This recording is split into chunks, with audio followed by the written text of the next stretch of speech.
First on the Fan, the opening round of the 125th U.S. Open at Oakmont Country Club in Pennsylvania happening right now. Most everybody is past the ninth hole or closer to finishing their opening round. J.J. Spaun back on top of the leaderboard. He was the early leader at 4 under, finished up pretty, I would say, close to about 11 o'clock this morning. Tristan Lawrence and Sam Burns, along with Sung Jae Im and Rasmus Nergard Peterson, all tied for second at 3 under. Siwoo Kim and John Rahm, actually, who's on the move, are tied at 2 under, along with Cameron Young. Rahm is on the 14th, along with Scotty Scheffler, who is sitting at 1 over par right now. Game 4 of the Stanley Cup final happening tonight in Florida. The defending Cup champion Panthers hosting the Edmonton Oilers. The Panthers, who lead the series 2-1, favored on the money line at minus 260. Pre-game gets going in about an hour and a half at 4:30 over on 910 ESPN. Puck drop at 5 on TNT. More sports scores and stories in 30 minutes. I'm Schulte from the George McCoy at Warren Allen Sports Desk. Heard missing work? Insurance companies acting like jerks? Don't call your mom. Call George McCoy at warrenallen.com. More, please. Golf in the Northwest with Jason Swigart is back. Saturdays at 8 a.m. before the Sinner and the Saint on Portland's sports leader, 1080 The Fan. Get ready for fast greens and thick rough this week on Primetime with Isaac and Souk. I'm clearing too early. I'm clearing too late. My God, my swing feels like an unfolding lawn chair. This is a U.S. Open week edition of Primetime with Isaac and Souk. Brought to you by Langdon Farms Golf Club, the best course in the Northwest for year-round golf. Book your tee time at langdonfarms.com. U.S. Open week on Primetime with Isaac and Souk on 1080. I look like a fool. What the hell you think you look like shooting them chili peppers up Lee Jansen's ass? The Fan. Hey, what it do? What's up? Good Thursday. What's going on? How's everybody? I'm a little shook. The weather is great. Between you doing some sort of shady golf deal and then, the talking Rob about? high kick. Did you see me high kick? I was not prepared for the heat Yeah. that you brought. I kick really high, bro. Man. I'm like Molly Shannon. Wow. I'm 50 and I kick high. Yeah, you're walking around with random golf drivers. You're Yeah. Jean-Claude Van Damme meets Molly Shannon. You were bringing some heat today. Yeah, sure am. Wait till the show starts. Oh, wait. It has. Schulte's over there. Hi, Schulte. Hey, what guys. Are you doing? He's What's not today, wearing Thursday? a headband, Hump though. I'm a day? little disappointed in that. Nah, I didn't have time to shower this morning. But Long day. I see you wearing double Mariner gear, though. Did you say hump day, Thursday? No, I said, is it hump day? Is it Thursday? Oh. Yeah, I don't know what day Yeah, it is. it's Thursday, bro. Yeah. You're almost there. Yeah, Thursday, Wednesday, We're one there, of those. I don't baby. know. What was that song? What? Working for the weekend. Oh. I don't Remember think that that's, song? I do. I know Working for the Weekend, but I'm pretty sure that's not the tune. What is it? Everybody's working for the weekend. I don't know what tune you put with Working for the What Weekend, did you? but it certainly wasn't the one that it belonged. I think you just said, like in some sort of spoken slam poetry, Working for the Weekend. Why didn't anybody make that song in that My snap key? applause for you, Rob. Thank you. Thank you so much. Yeah. I don't know who sings that, but yeah, everybody's Everybody's working for the weekend. I don't know any other That's- lyric to that. That would be That's, Loverboy. Loverboy, Is that yeah. Loverboy? 81, Yeah. 1981. By the way, Everybody wants a little chance. something dance? romance. It's everybody wants a little romance, I think, or something it? like that. Can I tell you that Loverboy has more hits than you think? They're the band. I don't think that's correct. It is true. If you go see them, they'll be like, "Wait, they do this too?" Really? Yeah. You shirting? I am Shirtin'? shirting. Are you shirting me I am right very now? shirting. Are you shirting me? I am not. I am not shirting you. Everybody wants a new romance. New romance, thank you. A romance. And everybody's going off the deep end. Everybody needs a second chance. Oh, you want a piece of my heart? Loverboy does not have more Yeah, they do. songs than you think. Yeah, they do. I'm waiting for another one. Oh, you want one? Just- The kid is hot tonight. Oh, yeah. That's I one. forgot that existed. Turn me loose. Turn me loose. again, I'm gotta do it my way. sorry, but I think so far you've Those made are hits, bro. Working for the Weekend. He's No, got those are three, I hits. guess. I don't think they are. They are. I'm telling you, they are. Just because you don't know them doesn't mean they're hits. I don't think Or I mean, not hits. Turn Me Loose. No. Turn me loose. No. That was a jam. I don't. looking up how many hits did Loverboy have. Well, now how are you going to define hit? Yeah, what does AI define as a hit? It's a good question. Jerk. I don't know. You're already pissing me off today. Don't be crapping on Loverboy. I got the dump one ready. Yeah, I think you should. Might be one of those days. Yeah, Loverboy, they're the band that is always playing at a concert venue near you. I always thought Seriously, they're always playing. Are they on the casino tour? See, I No. thought that was like Remember, they were with Heart and see, I want to say Def Leppard. see, that's no offense. No, like, Def and by Leppard the was way, with Journey. those are two very Oh, that's successful right. bands, That's right. and no offense to Loverboy, but you're not either one of those. Like, I feel like at any time, no matter what day it is, there is an amphitheater that is playing a double feature of Heart and Def Leppard. Like, they just are on permanent tour. And by the way, Train has now come into that fold as well. Train is playing at an amphitheater near you right now. Loverboy is currently touring as part of Foreigner's farewell tour. So that's what it is. There you go, Foreigner. Foreigner, Loverboy, and then Lita Ford is in there. Yeah, those bands, like, no one releases anything new. They haven't for 25 years. But yeah, that's Foreigner. I That bet is you they Foreigner. all have a very good lifestyle just based on touring. They probably get, each one of those guys probably gets 30, 40 grand a pop to go out and do that and play the casino amphitheater circuit or whatever. You do that for 40, 50 shows a year, and you probably make a nice little chunk of change. By the way, Foreigner, also a band that has more hits than you think. Foreigner does. And I don't know, I think they have one of those revolving singer lineup things. In fact, it might have been Foreigner recently that on stage at a concert, the lead singer quit and named his replacement. I think that just Ooh. happened. That's spicy. Like a month ago, I think the lead singer of Foreigner was like, "Good night, everybody, and I'm done." And everyone's like, "What?" And they're like, "By the way, this guy." And then everyone was like, "Oh, well, this is Foreigner now." Because honestly, it doesn't matter. For a band like Foreigner or Loverboy or whoever, no one knows who you're just showing up and play the 8 hits that I know and charge me my $39 and it gets my old lady a little randy. Like, that's no one cares that there's not an original member. Leonard Skinner hasn't had an original member in like 9 decades. Kelly Hansen was the lead singer of Foreigner. Yeah. He announced his departure from the band on the season finale of The Voice. There you go. And then, so it wasn't on, they weren't on stage. Okay, so it was on The He Voice. was on The Voice. Okay. And he announced that he would be passing the microphone torch to the guitarist, Louis Maldonado. And What you a know scoop what? for the voice. No one will care. And I mean, there's not one person out there that's going to show up and be like, "Wait, is that the lead singer of Foreigner?" And everyone's like, "Dude, just shut up and listen to the song." You know what is interesting to me? I don't know how old Kelly Hansen is. I'm guessing over 60. Yeah. They always say that when it comes to bands, you never retire. You just quit. Yeah. Why do they say that? Well, I think Because the I idea think is that- he's retiring. well, if someone gives you enough money, you'll come back and do it again. How many times have you heard the Rolling Stones or Motley Crue, Ozzy Osbourne? I Well, think, that's fine. You're coming out of retirement. yes. He's 64. Why do they say he's quitting the band and not just retiring? Yeah, he'll be back. It's Well, all again, it's all semantics. He may be back, but that would be unretiring. Hmm. Why do we not say for musicians that they retire? Musicians never retire. No, they don't. You shouldn't be able to do multiple farewell tours. Like, if you've already thrown one, if you want to go back out again, you can't call it farewell 2.0 or And that's yeah. why it bothers me. I am against farewell tours because they piss me off because it's not the farewell tour.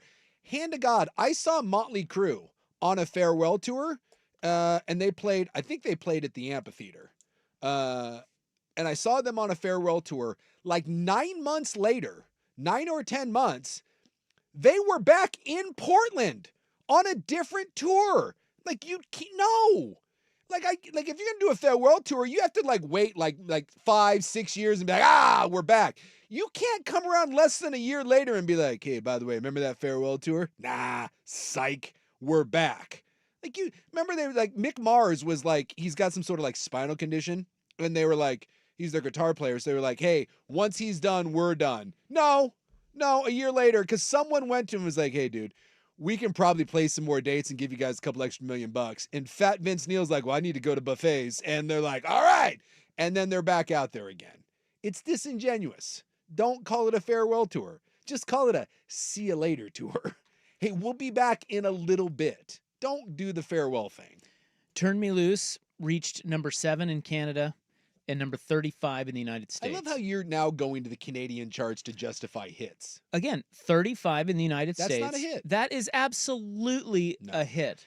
You're 10. an idiot. Top 10, That's maybe 15. Dumb. Let me ask you this. You have to be top 100. That's a hit. If you finish 35th in the nation in college anything, is that a successful season? That is a terrible. Why is that a terrible thing? Because that has nothing to do with music. This is about la musica. I'm sorry. If you make the 35 Billboard, is not a hit. Billboard Top 100 are all hits. It's just it's all relative.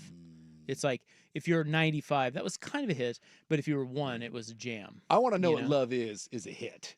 That's Foreigner. That's a hit. Let's see what AI says. Jukebox Hero. That's a hit. Yeah, I'm Waiting interested for on a girl AI's like opinion. you. Hit. Cold as ice. Hit. Oh, you're as cold as Yeah. ice. I love Foreigner, that by the song. way, they've got hits. Loverboy has a hit. One. Hit song recorded. I kind of want to hear some Foreigner. I can make that happen for you, I think. Bleep, bleep, blah. What are you bloop blooping over there? Well, I'm trying to find out the official AI definition of a Of hit. what a hit is? Yeah. What is a hit song? Okay, here it is. Here's right here. Ooh, I like In the it. United States and the UK, a single is usually considered a hit when it reaches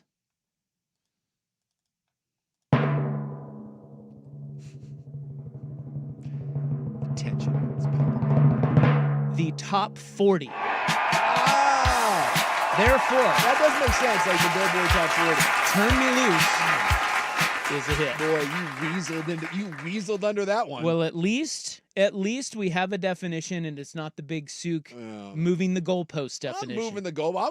You're always You're moving the the one. goal. You were You trying- shut up. You were trying to claim top 100. I hate you. Dude, 35 again. You went to the Emerald Bowl. Congratulations. Have fun in San Francisco. The Billboard Top 100 is a thing, but they're saying chart hit is top 40 because that's all Casey Kasem would count down Yeah. to. He would never do anything over. Yeah, 40. no one wants to do that. No one wants to hear the number 67 song in the country. No, it's 67 with a bullet. No, it's not. I'm frankly surprised people want to hear the 40th best song in the country sometimes. No one really does. But it's a nice round number. 35. It's like, Again, give me top 20, top 25. I think the college football thing's very relevant. You finish in the top 25, you had yourself a nice little season. Here's another Loverboy hit, reaching number 9 on the U.S. Well, that's Billboard Top That's 100. a hit. Loving every minute of it. Come on! Oh, that's Loverboy? Okay. I told you they have a bunch of hits that you didn't know was them. Well, you were singing them, and I didn't know because you weren't putting them to any sort of tune. You were just saying words. Loving every minute You of were it. giving me 80s haikus, and quite frankly, it was very confusing. We're gonna fight today. So, well, I've already seen you high kick once. That's right. It's terrifying. High tea room in there today, guys. Yeah, it sure is. Oh wow, so they had 4. They had four top. Oh wait, no, that's album. Sorry. Okay. Singles. Top. Remember what did we say? Top 40? They had 1, 2, 3, 4, 5, 6, 7. They had 8 Get in right the down, top write it down. 40. Would you like me to list them? No, I don't.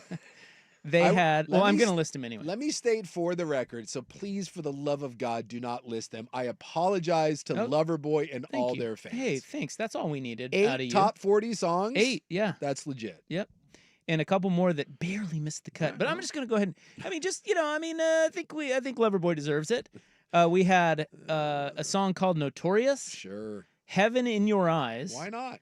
This Could Be the Night, Loving Every Minute of It, That one I Queen heard. of the Broken Hearts, No. Hot Girls in Love, Again, I'm pretty sure that's not how that goes, but all right. When It's Over, Working for the Weekend. I You remember that one? remember that one. Well, that's the one that started the whole thing. And then Turn Me Loose. All right. 8 hits, 8 hits. and I'm glad you apologized. That's all we ask, is that you admit The next time I'm when gonna- you're desecrating Yes. the name of such Yeah. Next time pretty I'm, goodness. Next time I'm at a county fair, Yeah. and Loverboy happens to be playing, I'll stick around and Well, take it see, for the a thing spin. about Loverboy is they're not at the county fair. Now, if they were just playing their own stuff Mhm. and it was just them, they probably would be. Mm. But the fact that they're with Foreigner and Lita Ford means they're still playing bigger venues. See, Yeah. it's smart. Yeah. They're smart. Sure. All right. I like it. Nothing wrong with a fair circuit, though. Not at No, all. I don't think so at all. Usually the fair is a great. Oh, thank you. The in-studio audience is fired up today. Beautiful today. The fair is usually great because you don't expect anything, No. right? No. Because it's a fair. Yeah. But then you're pleasantly surprised. Like, it keeps your expectations low. Yeah. And then you realize that, like, Pitbull is playing your fair. And you're like, oh, my God, Pitbull. I always feel the other way. I always feel bad, like, if you're at the fair and, like someone who used to be popular, because fairs do a lot of country acts. So you'll get, like, Rascal Flatts. And you're like, oh, my God, at one point you guys were, like, the biggest band in country. And now you look out there and you're like, ah. And you wonder, like, I know they're happy to be making money, but does that hurt a little bit? Is that like at one point you were in the NBA and next thing you know, you're playing in the Taiwanese like basketball league and you're like, still out there hooping, but You mean like DeMarcus Cousins just getting kicked out of the Puerto Rican league? I guess he scratched his nuts and then made a fan smell it. Oh my God. He got banned for the season. Did we need that? What? Like, what? What do you... So now I have to ask what happened. I think it was in and this is going to start a whole new segment. DeMarcus Cousins was playing, I think, in the Puerto Rican basketball Why is he league. still playing? Didn't he make a bunch of money? Yeah. For the same reason I that think he Suk just- is talking about all these freaking musicians. They probably give him $1 million and it's cheap to be in Puerto Rico and there's probably some other Boy. benefits to being in Puerto Rico if you're DeMarcus Cousins. So Ooh, he's did just, not think about down that. there getting spicy, maybe meeting some senoritas. So there was like a brawl. He got into it with it was like a whole team clearing brawl or whatever, and they banned him from the season. And I guess some fans were getting into it, and I guess he went down the front intern style, gave himself a little "How's your father?" and then like stuck it in the fans' face, like, "How do you like this?" Huh. And they Wonder why. booted him from the game, and then they booted him from the rest of the season. Would you like to guess his career earnings? Oh, he made a bunch of money. 170 million. Yeah, 170? He made a bunch. What are you at? I'll go like 150. He made $94.28 million US dollars. But that's diabolical.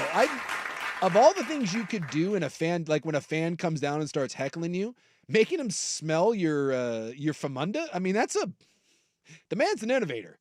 Say what you will, dude. That man, that's premeditated. That's a go-to. That's not the first time. You don't just find yourself in the middle of a Puerto Rican fan fight and that's your go-to. Strong no. No, that's you've done that before. You know what's up, DeMarcus. Kind of wish somebody did that during the Malice at the Palace. Steven Jackson running up to the Well, the they were busy stands. they were just busy shutting lights Yeah. out. That one dip ass is so lucky that as Jermaine O'Neal slipped or he slipped because that dude was about to like go to sleep. It's like that short, chubby white guy in the Pistons jersey. The dude was about to get laid out. Almost unalived. He was about to find out the difference between elite athletes and your fat ass. It's not a good one to get into. All right. Excuse me. We will go hole by hole and shot by shot for every player in the U.S. Open field beginning in our next segment. We had the double albatross, right? It was just an albatross. Oh, I thought there was Double eagle. double eagle. Yeah, that's right. We did. Yes. By the worst guy out there. I know. It's very odd. We don't like that guy. No. But he did that. He did that S. U.S. Open and the Pacers take Game 3 next on the Fan. The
This is a U.S. Open Week edition of Primetime with Isaac and Sue Brought to you by Langdon Farms Golf Club. on 1080 The Fan. Okay. Loverboy fueled tempers have Well, calmed. this is a downshift right here. If you want to calm down from Rob's high leg kicks, you just downshift to this. This will calm you right down. Yeah, but it kind of ramps up though. does it? A little But later. It might make you cry. Yeah, in a romantic, emotional sort of way. You can't fight to this music. It's got a little danger to it. You know, like what's coming next? Dude, if you feel the need to roundhouse kick someone listening to this, you got greater problems. Neglected to mention that Schultze is here today because Buck, we may never see him again. No. He is headed off to Bend for the sprint try as a Clydesdale. He may drown and die. Yeah, and or get hit by a car on his bike. Yeah. He does have my glasses and gloves, so to Mrs. Buckley or his family that listens and rats him out, if he does get hit and die, could you make sure those get back to me? I don't, That's a very Larry David thing. Well, I'm just saying, like Larry would be like, it would be at the funeral. Yeah. And he'd be like, how do I bring up this? He had my pair of shoes. I he need them back. Do you think I could get the shoes back? Those are my best cycling glasses. Those are nice Oakley glasses. I don't, with transition lenses, I don't know that I would have loaned those to him. to If he does get hit and die, I do think it's appropriate for them to return them to me. You don't just get to keep those. Well, I'm guessing if he gets hit and dies, those are going. Those are ballistic glasses. Like those are Oh. going to stand up. I feel fairly confident that if Buck does get hit, those are probably going to go flying, and they're going to be okay. So What if they get run over by the truck that hits him? That could be problematic. But I'm just saying, if someone could take the time to scoop those up and maybe wipe them down a little bit. I don't want anything on them, and then return. Just put your name on them. Yeah, just a little something there. Do you have your name on them? They say Souk on them. No, they don't. You mark your glasses, your sports glasses. No, who does that? Well, that's what I was asking. No, that's weird. But if you do see a bloody pair of glasses in the middle of that triathlon, Yeah, let's salvage those. Okay. yeah, that's all I'm saying. The gloves, you know what? You can keep the gloves. I don't need those And back. peel him off his dead hands. Well, that's why I think is a little weird. Like Jeez. the glasses, I think are going to go flying, and then scoop those up. Or the glasses are easy to pull off the dead body, but the gloves, because they're fingerless gloves, you're going to have to. You have to work those a little now, bit. be honest. If let's say I don't want those. let's say something happens to Buck out there. Yeah. Our poor little Clydesdale's laying on the side of the road. Yeah. And you're the first upon him. Yeah. And you see he still has your glasses on. Yeah. He is deceased. Ooh. Are you taking the glasses off his face? Can we be honest? Well, I would expect you to be honest. I think you got to take them. If they were me, I wouldn't. But they're Really? yours. You're just No, I But what wouldn't if even. they were yours? Yeah, I don't. You wouldn't take them I'd back think knowing about- they're mine? You wouldn't be like, hey, those Oh, are Souk's glasses. for you? Yes. He's dead. What's he? I He don't- doesn't need them. I don't feel good about it. They're expensive glasses. Well, you could afford another pair. They're why should I know what you make. they're expensive? Like, no, I think I think in a polite That way. seems- what is polite? I think you just read, like, I'm not yanking them. I think I do a gentle, you know what I do? I take them off, and then, like in the movies where you shut someone's eyes in a very respectful rest now. Yeah. I take off the glasses Ah. and to give the illusion that what I'm doing is rest now. Rest now, Clydesdale. You've gone to horsey heaven. And then while I'm using one hand to put down his eyelids, I just slip him in my pocket. Yeah. And no one's the wiser. It's not a bad move. It's a sleight of hand sort of thing. But yeah, But your motive there is poor. I would not leave those glasses. There's no reason to leave those. There really isn't. There isn't. Except that it's respect for the deceased. Why is that respectful? Well, because I just feel like maybe when he is, I think there are professionals that do that, and they, like maybe you could, I don't know, maybe there's like a more sort of above board way to get your glasses back. I don't think so. I think know. when they're What going, do they do with all their stuff when I they? think it just gets hucked or it goes back to the family, right? Like they give it to his grieving widow. And now, which is more awkward? Now I got to go back to the widow and be like, hey, sorry for your Far loss. more awkward because she's alive. She's alive. And then be like, I think the most respectful thing to do is to take the glasses off his corpse. Would you? And then Would just you not grab for his wallet? Well, he's you know, there's no wall. He's in a triathlon. Well, what if he suit. did have his wallet on him? No. And you were like, oh my God, that's his wallet. No. I wonder how much. No, there's now here's the what if he owes me $50? I think you got to check the wallet. If he owes me money, then maybe. But no, you don't go rummaging through someone. Wow. No, but All right. but I'm just saying, I feel like one way or another, those glasses should come back to me. And I think I'm being very generous in saying I'm not peeling the gloves off his corpse. Those get to stay. Because I think like any clothing, I think that's off limits. Can I put this on? We haven't done a Twitter poll in a while. Yeah. Or an X poll. Can I do that? Yeah. Although I don't have access to the fan account anymore. No. Nobody knows the password. No. And I asked him, he chose not to because he hadn't practiced it, but I asked him if he wanted to borrow my clip-in shoes to pedal. I thought it was adorable that he didn't know that his pedals clipped in. Yeah. Well, it's his first sprint track. Yeah. Well, he brought in the bike that he's going to use on the portion of it. And because I said, you can borrow my bike if you want. I have a couple, and I said, it'll be way better. And he brought it. It's like a mountain bike. And I didn't want to say anything, but I was like, "Ee." And it had like a kickstand on it. And because he had said that he didn't need clip-in shoes because there was no clips. And I looked at the pedals and I was like, dude, those are clip-in pedals. And he was like, what? And I'm like, yeah, that's where you clip in.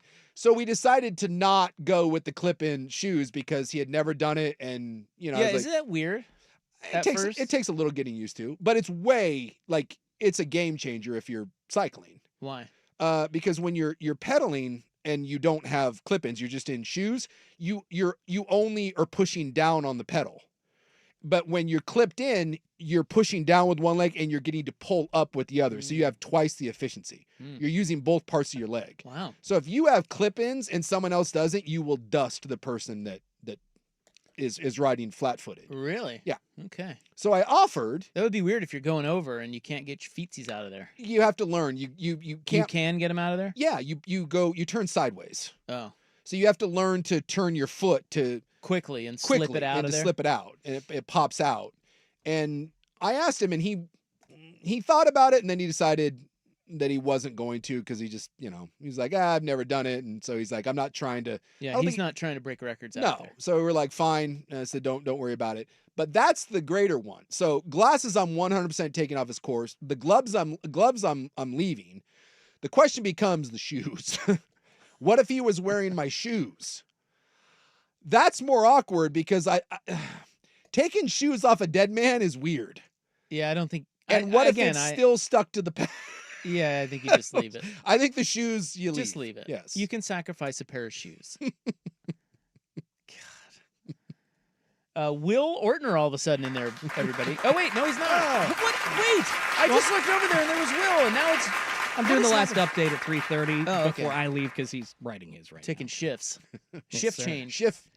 Right shift during the work. middle of the show. What's I that just- old horn? Or something? Yeah, where we pull the lever and we leave. 5 o'clock. Yeah.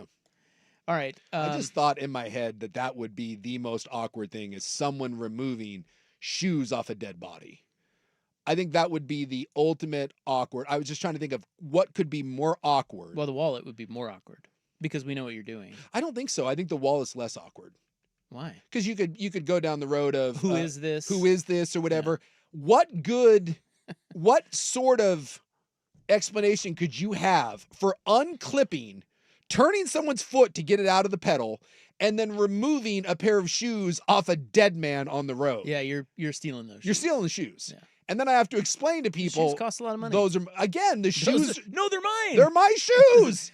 So what? I- Leave them. Well, well, I'm glad he didn't take my shoes because hopefully he doesn't die. yeah, that's the ultimate. We want him in under 2 hours. He has to finish in under 2 hours. It's a sprint try. It's a fast triathlon or like a shorter triathlon. That's what it is. And he swims and then he bikes and then he runs. And that's on Saturday in Bend. So he will not be with us until maybe Monday, but we also may never see him again. It's possible. Or he gets the midday show and we. Yeah. you Either know, way. I mean, A lot's happening. Buck may have made his last appearance on our show and we didn't even know it. That son of a bitch. Unbelievable. Either way, I want my glasses back. All right. Alive or dead. Indiana has won again, and It's series. the U.S. Open is underway. Those items, I promise, are next. First, Schulte with SportsCenter. This is a U.S. Open Week edition of Primetime with Isaac and Sue. Brought to you by Langdon Farms Golf Club. Now, from the George McCoy at Warren Allen Sports Desk, a SportsCenter update on 1080 The Fan. This update is brought to you by Laurelhurst Market Steakhouse and Butcher Shop. Call in your special Butcher Shop orders for Father's Day weekend or pick a gift card up for Dad. LaurelhurstMarket.com. First on The Fan, the first round of the 125th U.S. Open winding down right now, but the leader all alone is still J.J. Spawn at 4 under. Tristan Lawrence, Sungjae Yim, and Rasmus Nergaard Peterson all tied at 3 under for second place. You got Siwoo Kim sitting alone in 5th place at 2 under par. Siwoo Kim has finished up for the day. And looking down the leaderboard, Victor Hovland sitting at 1 over. Xander Schauffele at 2 over, along with Ludwig Åberg. On to some breaking news also in the world of golf this afternoon. According to ESPN's Adam Schefter, NFL executive Brian Rolapp is going to become the CEO of the PGA Tour. After 22 years in the league, he had been considered a possible successor to NFL Commissioner Roger Goodell. And Game 4 of the Stanley Cup Final happening tonight in Florida. The defending Cup champion Panthers hosting the Edmonton Oilers. Coverage starts on 910 ESPN Portland at 4:30. Puck drop at 5 on TNT. More sports scores and stories in 30 minutes. I'm Schulte from the George McCoy at Warren Allen Sports Desk. Heard missing work? Insurance companies acting like jerks? Don't call your mom. Call George McCoy at warrenallen.com. It's back, the 11th annual Fan Golf Classic at Langdon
talk sports. Enough goofing off. What are you talking about?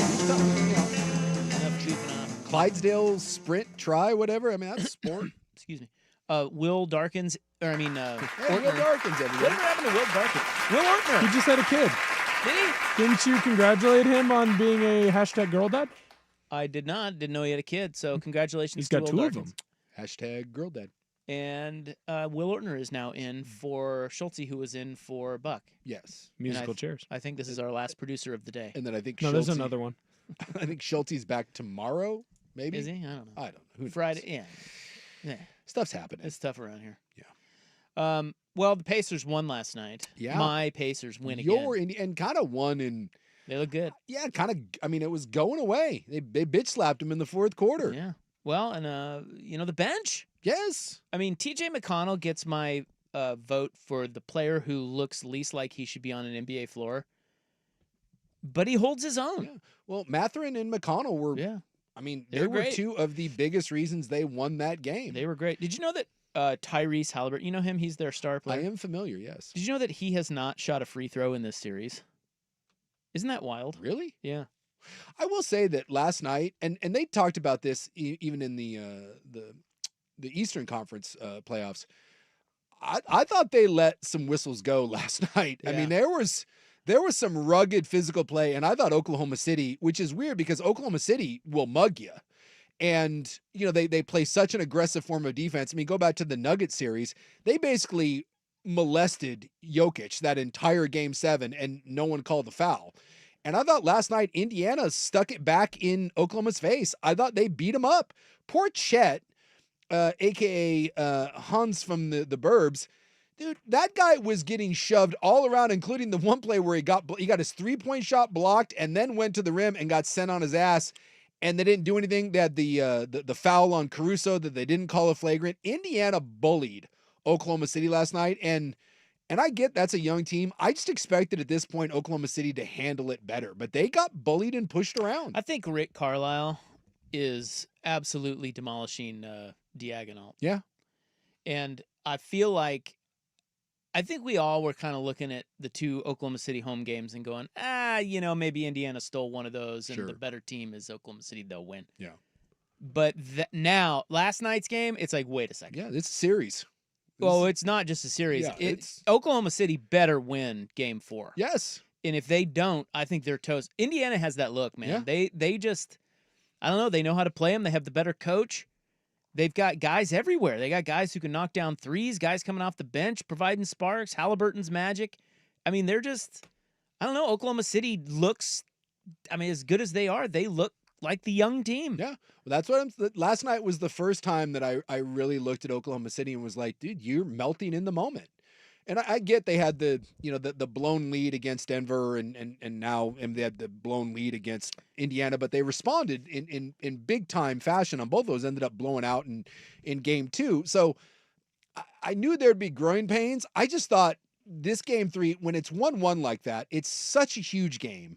And I really thought that Oklahoma City, after the game 2 riding of the ship, again, they have been double-digit lead in this series for going into last night, basically for 98% of it. I just thought Oklahoma City was going to be fine. And I really thought that it was some really young moments and didn't respond well to the bright lights. And I kind of thought Oklahoma City was through that, because it's like when you get a freshman in college, right? You're a freshman, but by the time you get to like week 9 or 10 and you get into the college football playoff, you're not a freshman anymore. So Oklahoma City, you took your lumps last year in the playoffs, right?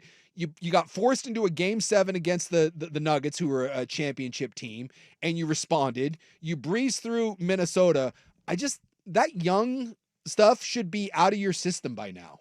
Like, you've got an MVP. You're a little more battle tested. You've been pushed to the brink of a game 7. I expected more from Oklahoma City last night. I really did. And was kind of disappointed at the lack of toughness at the end, especially like from your MVP too.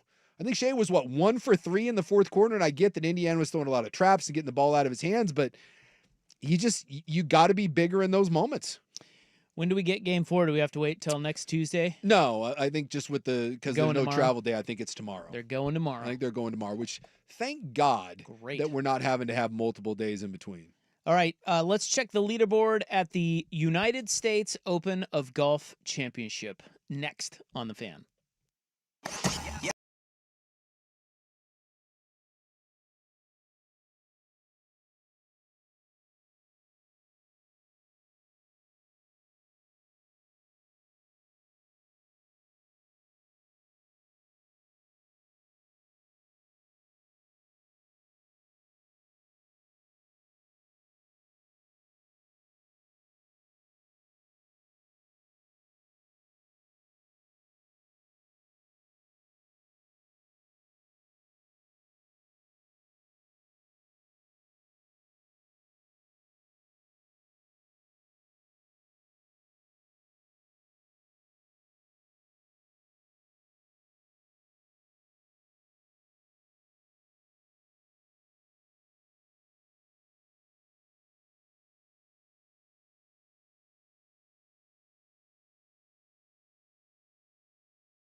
coming up at the top of the hour. Yesterday, we were talking about the top 10 college football games of 2025. Yes. And that got me thinking, I have not familiarized myself yet with all the quarterback movement because there's just always so much now. Yeah. So we have There wasn't as many big names this year, though, that moved around. We have the best quarterback rooms in college football. Aha. And we'll do that to start our next hour. But first, Jace. Yes. We have GAF. The U.S. freaking Open, although coverage has concluded. I'm watching it right here. Says right there. Well, again, I'm watching it right there. See that? That's the U.S. Open. Turn around. Yeah, I get you, but bro, it's still on. You just got to go find it. The U.S. Open does a great job. You can see pretty much every shot. Like if you woke up at 4:30 or whatever it was this morning. Oh my God! 3:45. Tell I me did you not. didn't wake I up. was awake. Not on purpose. Not on purpose. But I couldn't go back to sleep, and I did turn it off. I kind of was too. I was awake, but I didn't turn it on, and I fell back asleep, thankfully, or else I'd be dead tired today. You guys like doing lines or something in the middle? You guys are up at like 4:30 together? I just Just woke doing up. high kicks, man. Yeah, what do you man. want? Jeez. Just High tea, fired- bros. Maybe I was so fired up for the My U.S. guess Open. is you had to wake up to pee. God knows what Will was doing. So Nice anyway, questions. you can watch every shot if you want. They cover the hell out of this thing, and it's been a blast today. These guys, it's Oakmont is a Boy, a bear. Watching dudes try to hack it out of the rough. I mean, it is, The Oak Monster. dude, it is gnarly because, you just, anytime you can watch a pro do something, you're like, hey, I got that shot in my bag. I've got one of those. It's just, it reminds you of just how nasty that course is if it's making those guys look like it. As of now, then they're wrapping up. Well, there's still some guys that have 5 or 6 holes to play, so still some time left. But out of 156 players, there are 12 under par. Yes. JJ Spawn, an American, is leading the way. A buttery 66. Yeah, 4 under, 4 birdies and no bogeys, which means The bet hit. bet Yeah. is already. So yesterday we were talking about the bet of will anybody have a bogey-free round out there, and it was like what plus 900 or something. And by the time Buck had mentioned it, it had already been bet down to, I think, plus 575 or something because people were jumping on it. And Spawn did Yeah, bogey free. bet over. Is he the only one? I mean, I was looking through some of the leaderboard, and he was the only one that I saw, like in the, I don't know, like in the top 10 that I looked at. Yeah, I don't know. I think he is. So it's Spawn at 4 under. Tristan Lawrence, who's from South Africa, he's 3 under, along with Rasmus Neergaard Peterson, Okay. Siwoo Kim, Brooks Koepka, Yeah. and Sung J M are all 2 under. M is still out there. He's got one more hole left. And then you have Ben Griffin, Thomas Dietrich, John Rahm, Cameron Young, Trevor Cohn, and James Nicholas. You got a bunch of guys. All that- are 1 under. You got some names like Adam Scott, Jordan Spieth, sitting there at even. But I tell you, Spieth, I watched a little bit of him today. He should be 3 under or 4 under if his putter cooperated. Just wasn't working for him. Well, he missed a couple shorties early. But and I mean, that's been his. Oh, That's yeah. been a bugaboo for him for he's wild. forever. Yeah, so JJ Spawn from LA.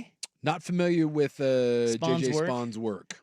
Well, he's a little guy, Well, he's kind of rotund. pudgy little guy. Yeah.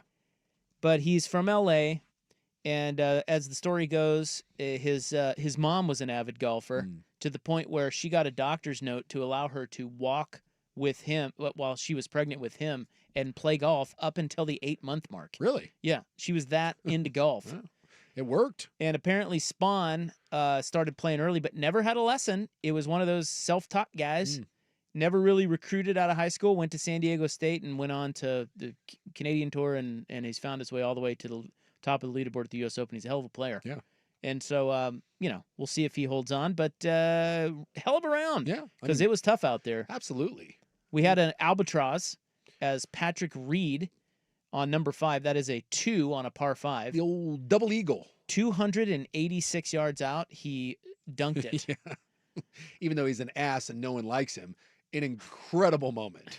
when you watch something He is like an S. that. And the dentist shot an 82, Mm, if you must know. yeah. He that's was not- 12 over. He's Although- tied for third from the bottom. Although he's not a dentist, didn't we conclude he's a No, he's a dentist. he's a dental influencer. Well, he's both. He has a dental practice, but he's also a dentfluencer.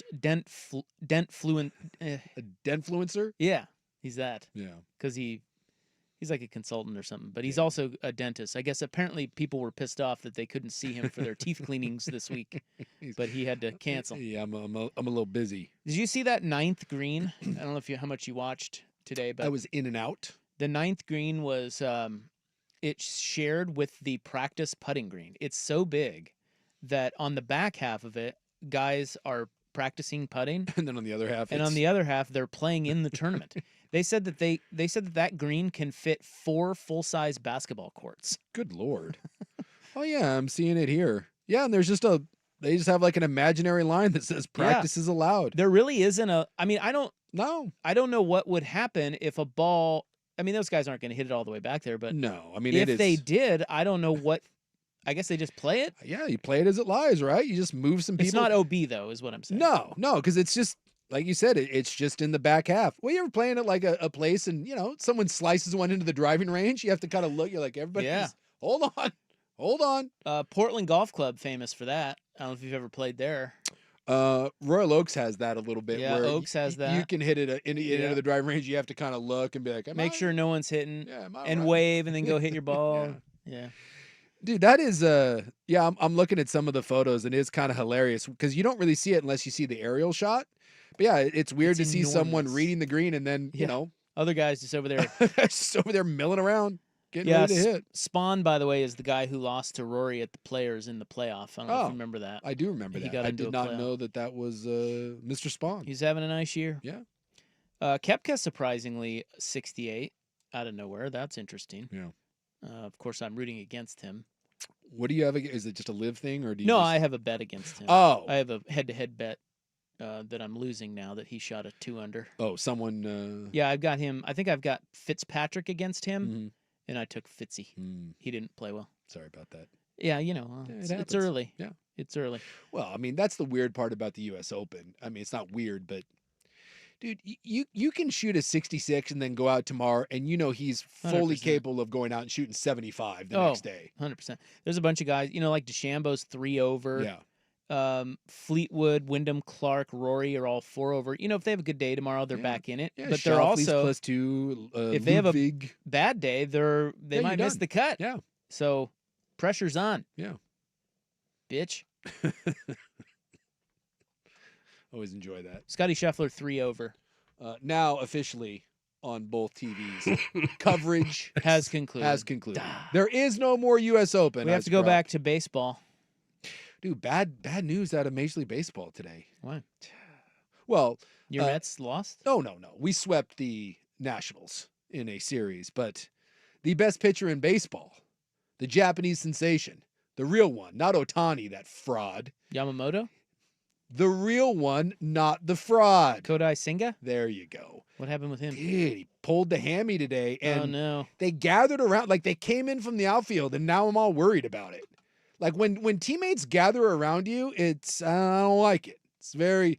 Alonso had a high throw, and he pulled the hammy going to the bag, and he went down like in a heap. So I'm hoping he's just being dramatic, but Isn't he kind of always hurt, Senga? yes, but he's been the best pitcher in baseball this year, and that's not. I don't like that. Yeah. I don't like hammies going down.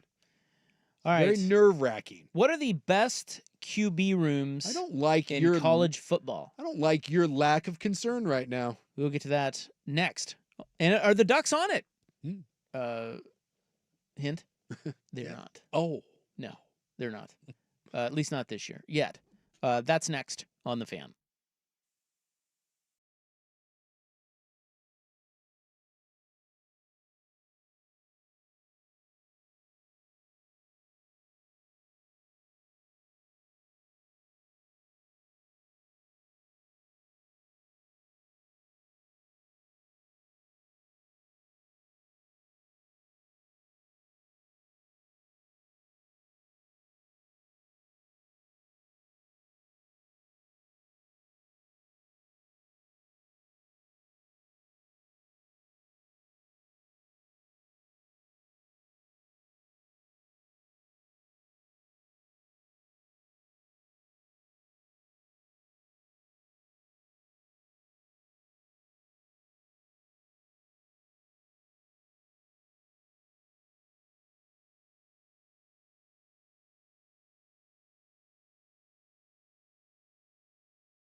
Center update on 1080 The Fan.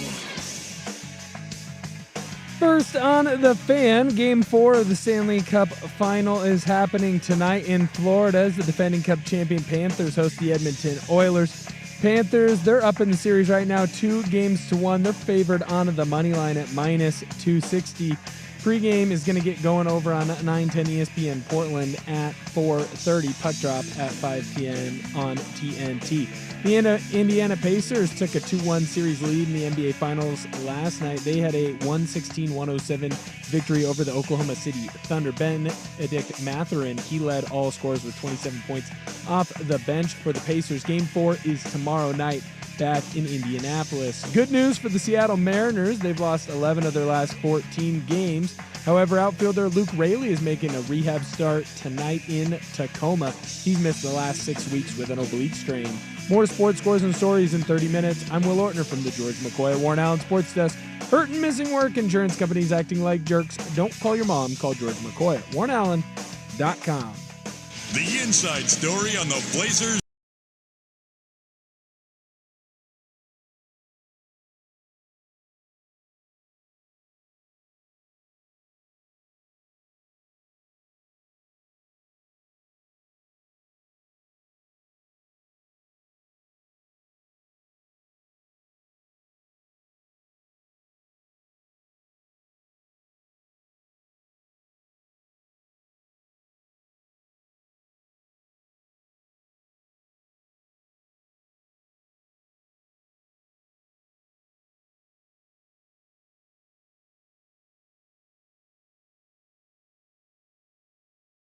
All right, welcome back. Hi, it's hour 2 of our radio program today, where we've got some cool stuff coming up for you. All right. As far as you know, We do.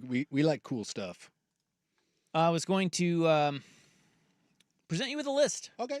that I found informative List me. today. Or am Well, I guessing? We, I don't know. You can guess if you want, but there's so much movement with transfers now in college football. Yeah.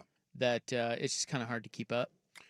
I don't feel like, at least off the top of my head, and I don't know every quarterback situation, but, I'd say the top 15 to 20, I got a good idea who's the starting quarterback. And a lot of them, it's either, freshmen like Oregon, Ohio State, both have freshmen coming through, or returning guys. I don't really know a lot of marquee schools that went down the transfer. Miami does. Miami has Carson Beck. He's a big transfer, but I don't feel like this offseason was as, transfer heavy. Mateer at Oklahoma wasn't as transfer heavy as the last couple.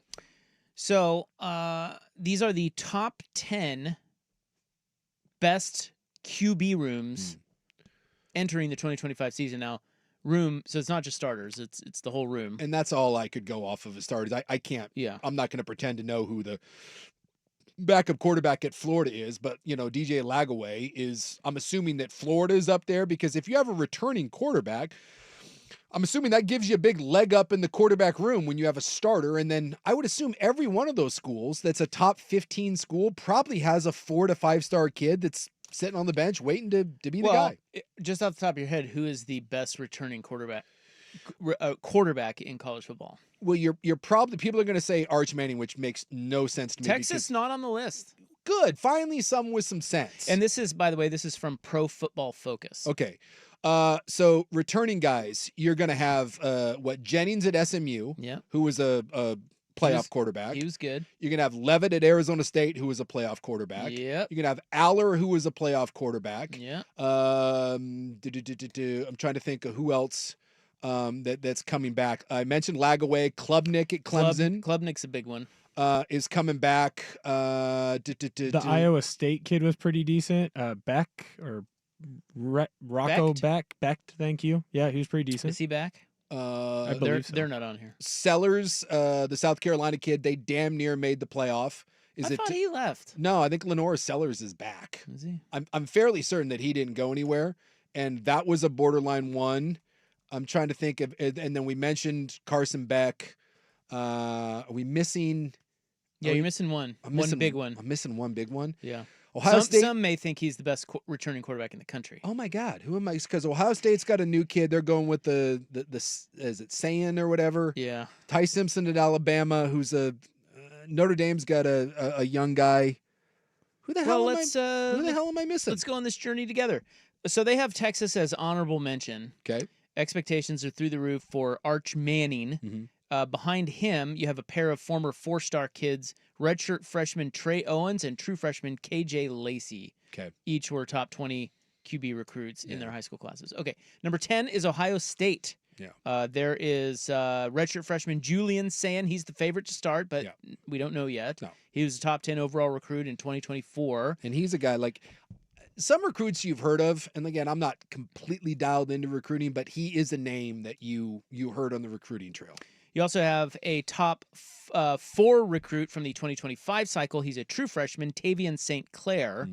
Redshirt sophomore Lincoln Kineholes was a top 15 kid in 2023, and those are the 3 quarterbacks at Ohio State. And that's what I was kind of my point with the school like Ohio State or Bama or whatever. There's just every one of those schools is going to have at least one, if not multiple kids that at one point were considered the guy. And then when they don't work out at Ohio State and then they don't get on the field, they'll go somewhere else. I would also like to point out that Joe Burrow couldn't sniff the field at Ohio State. Turns out Joe Burrow, pretty good. Alabama's number 9. They have 2 5-star kids. One is redshirt junior Ty Simpson, former 5-star. He's expected to be their starter. But true freshman Keelan Russell is a 5-star as well. He was the number 2 overall kid in the 2025 class. That's the old Nick Saban said, hey, if you don't like to compete, don't come here because I don't care how good you were in high school. There's another kid that was as good that's pushing for your job. Number 8 is Auburn because they got Jackson Arnold, who was the former former quarterback at Oklahoma. I forgot about that. He was a 5-star kid. Yeah. He will be their starter. Also, Ashton Daniels will be the backup. He was the starter at Stanford each of the last 2 seasons. So pretty good little quarterback room. Yeah, there. there's the transfer portal. I kind of slept on Auburn a little bit. They also have a true freshman 5-star kid by the name of Deuce Knight, which is a kick-ass name. Deuce Knight. Number 7, Penn State, Drew Aller. He will be backed up by Ethan Grunkmeyer. He is a redshirt freshman. Well, they had, I forget the kid's name, but he came in and played a little bit. He's more of a mobile guy. They had a really good backup, and some people thought during the middle of the year that he should be the guy because Aller was a little shaky at times. And he's the one that I think left in the middle of the playoff run because he was like, and I don't remember where he landed, but he bolted out of there because he was like, look, I got to find a spot because Aller was coming back. And, that's kind of the tough part about these QB rooms, that if you've got a guy that can play a little bit and shows he can play a little bit, it's like the fact that Arch Manning's still at Texas is mind-blowing. That was Bo Perbula. He's at Missouri. Okay. Oh, he went to Missouri. Yeah, he went to Missouri, and that's my point. Like, Loser. Penn State would probably have the best quarterback room in the country, but their backup, who they were really high on, you can't keep him. He's like, dude, I'm out of here. Probably got $1 million to go play at Missouri. So they have Aller, and then Drunkmeyer was a top 10 quarterback in the class of 2024. So he's inexperienced. Drew Aller to me is my big prove it. Like, I'm not a Drew Aller guy. I think he's been a ton of hype, but last year there was some promise. They obviously won playoff games. Supposedly this is everything you want for Penn State is back. There's a lot of unevenness in the Big Ten. Oregon's breaking a new signal caller. Ohio State is. Michigan's going with a true freshman and that Underwood kid.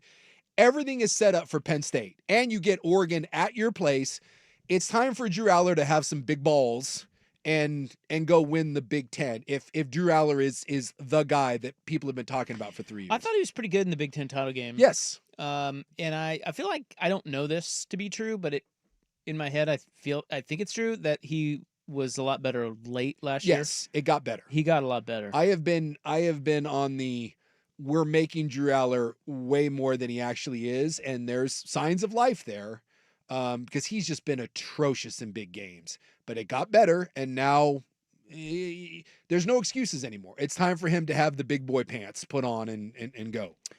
These are the top 10 QB rooms in college football ahead of the upcoming season. Number 6 is Miami.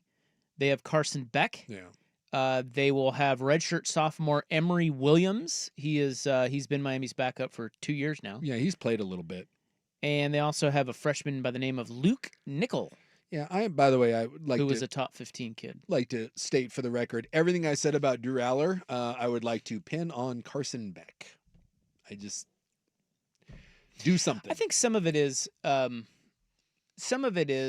that you get college quarterbacks who have NFL tools, Mhm. but they just haven't developed them yet. Yeah. That's why these guys get so much hype. Manning is just, I mean, it's his name. It's his name. But he has tools too. But Beck, Aller. I mean, oftentimes, like, how often do we see truly polished quarterbacks? Like, you have to have Sure. several years under your belt in college. Like the Bo Nixes and the Dylan Gabriels, the thing that they have in common is they've been playing forever. Yeah. And now Beck's starting to get to that level. I don't know how many years he was at Georgia. I just think we make excuses for these guys. And I get it. When you're young, there's going to be ups and downs. But like I said, I think the artificial hype train for college quarterbacks, there's nothing like it in sports. And I don't, every year it happens. And every now and then you do get someone that grows and matures and they see Bo Nix, right? Bo had this going into Auburn and they talked about him and you watched him play and you're like, dude, that ain't it. And then he got to Oregon and yes, like the light switch went on and he was as good as can be. But some of them just need time. Carson Beck, this is a put up or shut up year. I mean, much like Quinn Ewers. Like Quinn Ewers was supposed to be like a top 5 draft pick. And you kept waiting and you're like, dude, he's getting worse. And Carson Beck was supposed to be the number 1 pick in the NFL draft after last year. And Carson Beck was the definition at Georgia last year of meh. And now he's in Miami and it's go time. This is like, are you a top 5 pick or are you 5th round pick? Nothing says go time like Mario Cristobal's offense. You finished that sentence for me there. That was an interesting choice. I know they paid you a lot of money, but boy, you're putting your NFL career in the hands of someone really not known to develop quarterbacks. All right, let's take a break because I know us and we'll go forever. We have the top 5 quarterback rooms in college football. And yes, you are missing a star quarterback returning, probably the best quarterback in college football. Some would say. We will get to that next on The Fan. It's back.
What? What does a giraffe sound like? Misfire. It happens. Oops. We are going through the top 10 quarterback rooms in college football. This is from Pro Football Focus. I'm still kind of baffled by the one I'm missing, and I kind of feel like an idiot that I'm. As you said, it's like a. He's maybe the best returning quarterback in college football, but it's also one that you could easily. It's just a brain fart. I'm You sure could- when you say it, I'll be like, Well, you will, but it's also one you could easily overlook. Okay. Ohio State was 10, Alabama 9, Auburn 8, Penn State 7, Miami 6. Here are the top 5. Clemson with Cade Klubnik. Yeah. He may be the top returning quarterback in all of college football. Yeah, and Clemson was a little sketchy last year at the beginning of the year, and then caught on late, ended up making the playoff, and there's some belief that maybe Clemson's back. You know, they started working the transfer portal a little bit, and I think the idea that maybe Dabo has pulled his head out of his ass finally, and Well, somehow they found an offense. they found an offense. So Klubnik's, he's got some seasoning under his belt. He could really pop this year. Yeah. I mean, he was good last year. Well, and when you look at NFL projections, he's a top guy. He's legit. Yeah. And they have a guy that they think is the future of the program behind him. He's a redshirt sophomore by the name of Christopher Vizina, and he was top 10 guy from the 2023 class. Okay. Number 4 is Florida, DJ Lagway. Yeah. He will be a true sophomore, and he is backed up by Louisville transfer Harrison Bailey.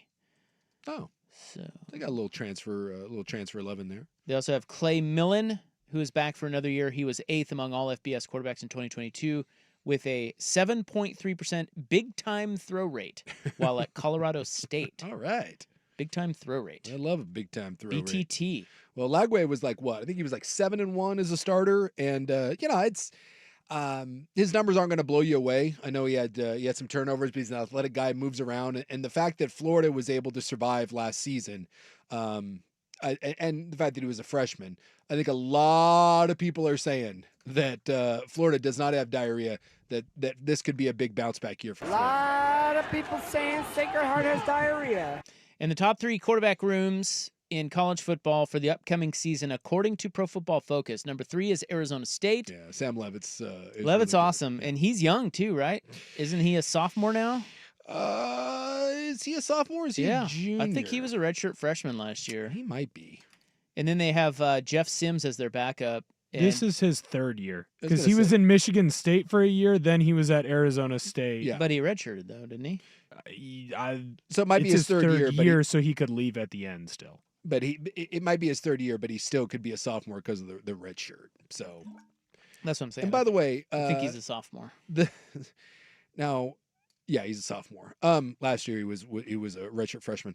And he towards the end of the year, dude, Levitt was He's legit. Levitt's good. If you're Arizona State, you think your future is very, very bright, and hopefully you can keep him around. Local guy. If he has a big year, he may be gone after the season.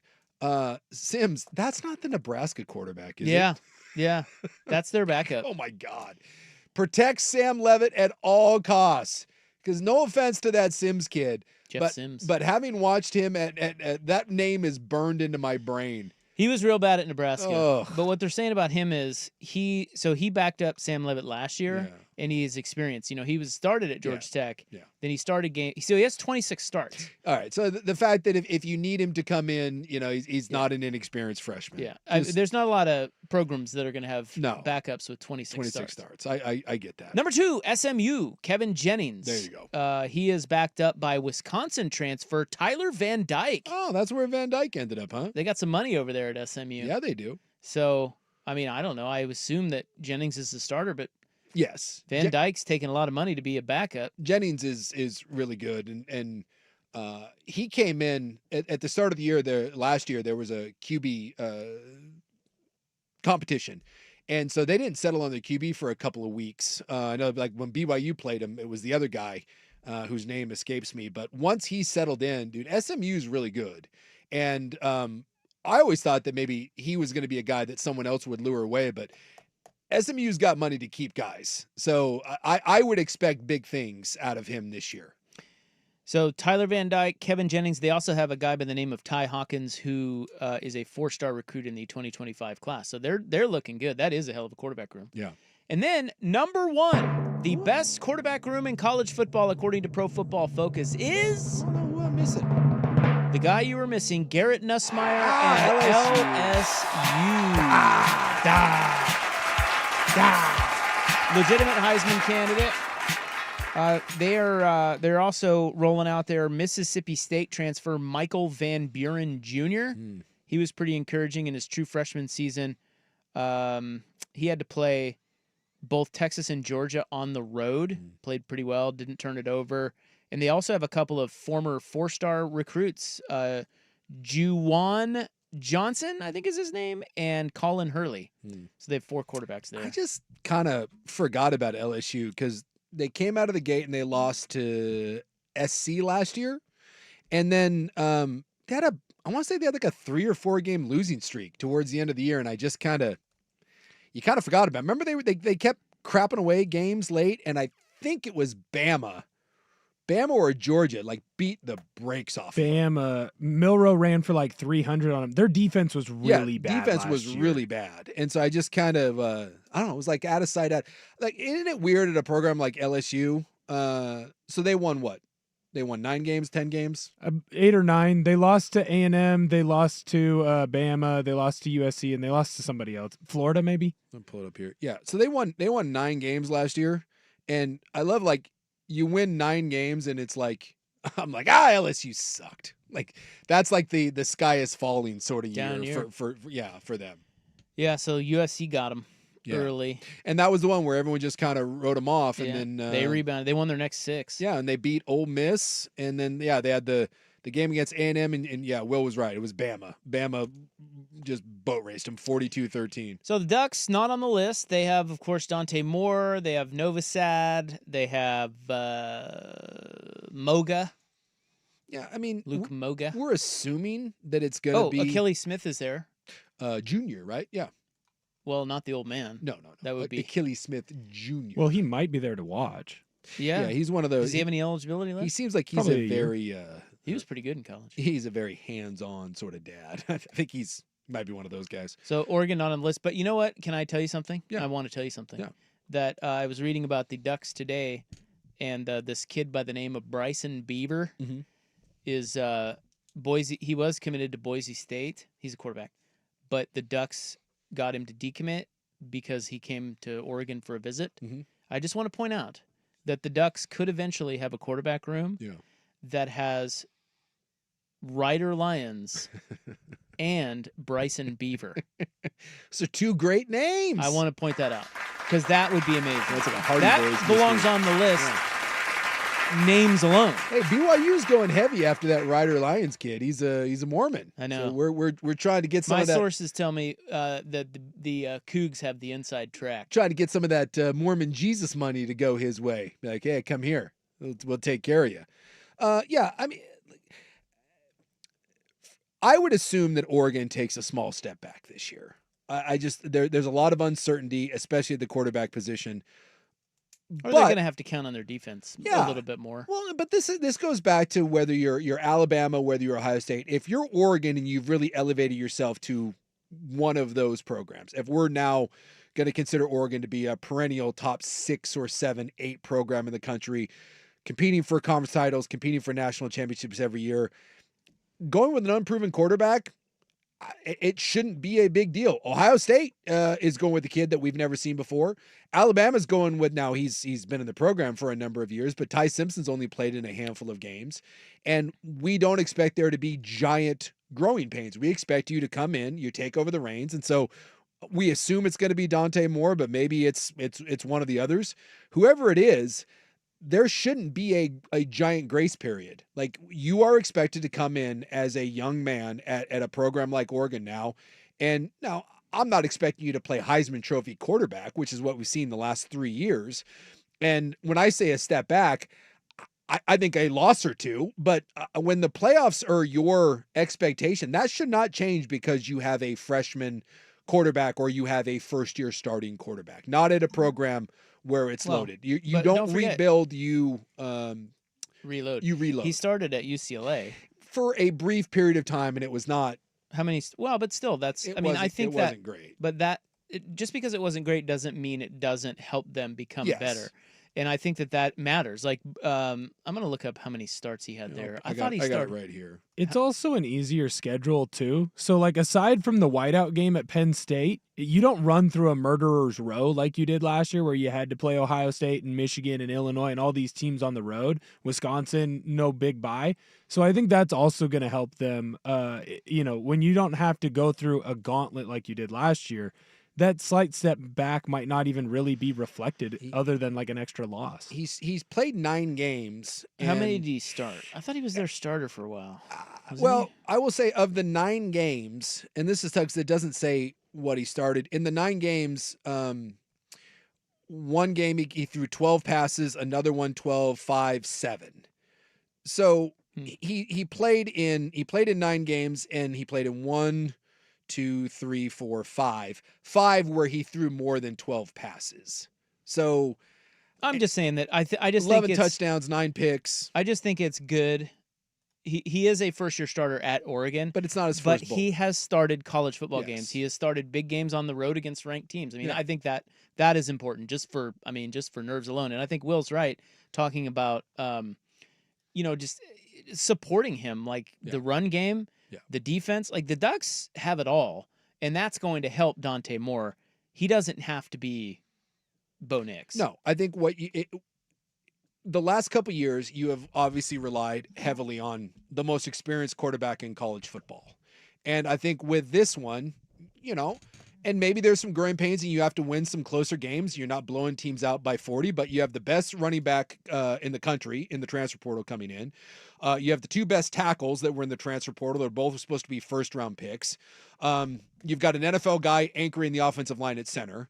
You have all these, maybe the most athletic tight end that you've ever had, who's got something to prove. You have all of these 4- and 5-star receiver kids that, again, it's unproven, but you have a lot of depth out there. But I would assume that when you come out that we're running the ball and we're going to rely on that and we're going to ease whatever quarterback we have. I think you'll see a slightly different offense than especially early on. And then maybe you get to Penn State, you get to the whiteout, and then at that point, maybe the training wheels come off. But those first handful of games, I would expect you to run maybe a little bit more conservative, run heavy. Yeah. I mean, don't turn the ball over sort of offense. This is Lanning's 4th year? Yeah, right? Yeah, he had 2 with Bo Nix, 1 with Dylan 2 with Bo Gabriel. Nix, 1 with Dylan, and this is year 4. I mean, again, he's a defensive guy. Yeah. So maybe the identity shifts a little bit when you don't have all that experience at quarterback. Yeah. They've certainly reloaded on D. Yeah. And he's a defensive guy. Maybe he's a little bit more conservative with that, and they maybe rely on that more this year. And maybe Dante Moore comes out and just lights the world on fire, and you're like, holy God, where did this come from? So, you you never know. There is hot college football talk for you bros and you broettes out there. Yeah, don't forget the broettes. Sports guys. People at the sports bra. It's called sport. Yeah, the sports bra. Love the sports bra. Still haven't made it out there. I don't know why. It's called sports. The In the News is coming up next. I love ITN. Boy, I tell you, a couple of old people and dogs up in Vancouver got really lucky today. Oh, really? Yep. I didn't see this. That will be next. But first, Will with SportsCenter. This is a U.S. Open Week edition of Primetime with Isaac and Sue. Brought to you by Langdon Farms Golf Club. Now, from the George McCoy at Warren Allen Sports Desk, a SportsCenter update on 1080 The Fan. First on The Fan, the 125th U.S. Open at Oakmont Country Club in Pennsylvania just wrapped up their day 1. Leading the way right now, J.J. Spahn. He had a 4 under 66 to lead the way through round 1. Round 2 gets underway tomorrow. Game 4 of the Stanley Cup final is happening tonight in Florida. Right now, Panthers are up on the Oilers. They lead that series 2-1. That puck drop is going to get underway at 5 p.m. over on TNT. If you want to listen to the radio call, you can head on over to 910 ESPN Portland at 4:30 to listen to that one. Good news for the Mariners. They've been struggling as of late, lost 11 of their last 14. They're going to get outfielder Luke Raley back soon. He's got a rehab start tonight in Tacoma. He's missed the last 6 weeks with an oblique strain. Elsewhere in the MLB, you've got the Tigers up 4-0 on Baltimore. Happy Tyreek Skubal Day to all who celebrate. He's got 3 Ks. It's the top of the 4th in Baltimore. More sports scores and stories in 30 minutes. I'm Will Ortner from the George McCoy at Warren Allen Sports Desk. Hurt and missing work. Insurance companies acting like jerks. Don't call your mom. Call George McCoy at warrenallen.com. It's back, the 11th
All right, nice to have you along. It is Thursday, radio program.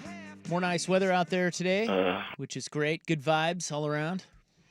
We are done fighting about Loverboy, and we're back to regularly scheduled programming. We had music 2 days in a row, from Hot Beach Boys, Yeah. Good Vibrations, to Loverboy.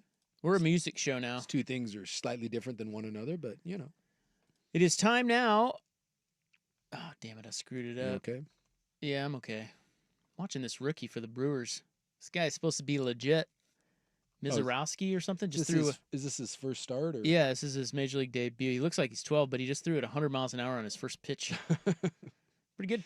It is amazing that kid who does look like he's 12 and weighs 115 pounds is throwing He's spindly. 100 miles an hour.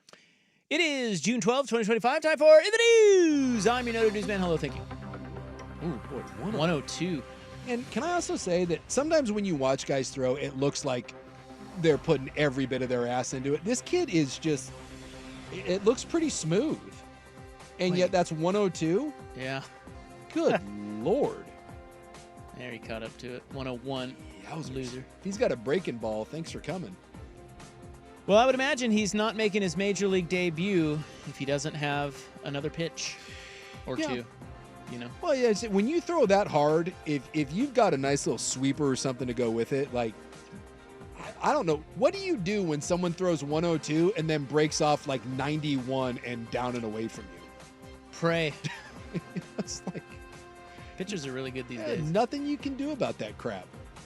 It is brought to you by the Advocates, injury attorneys at advocateslaw.com. Today is National Jerky Day. Thought you would like that. Shout out to my man Oli out there at Old Trapper. There's his breaking ball.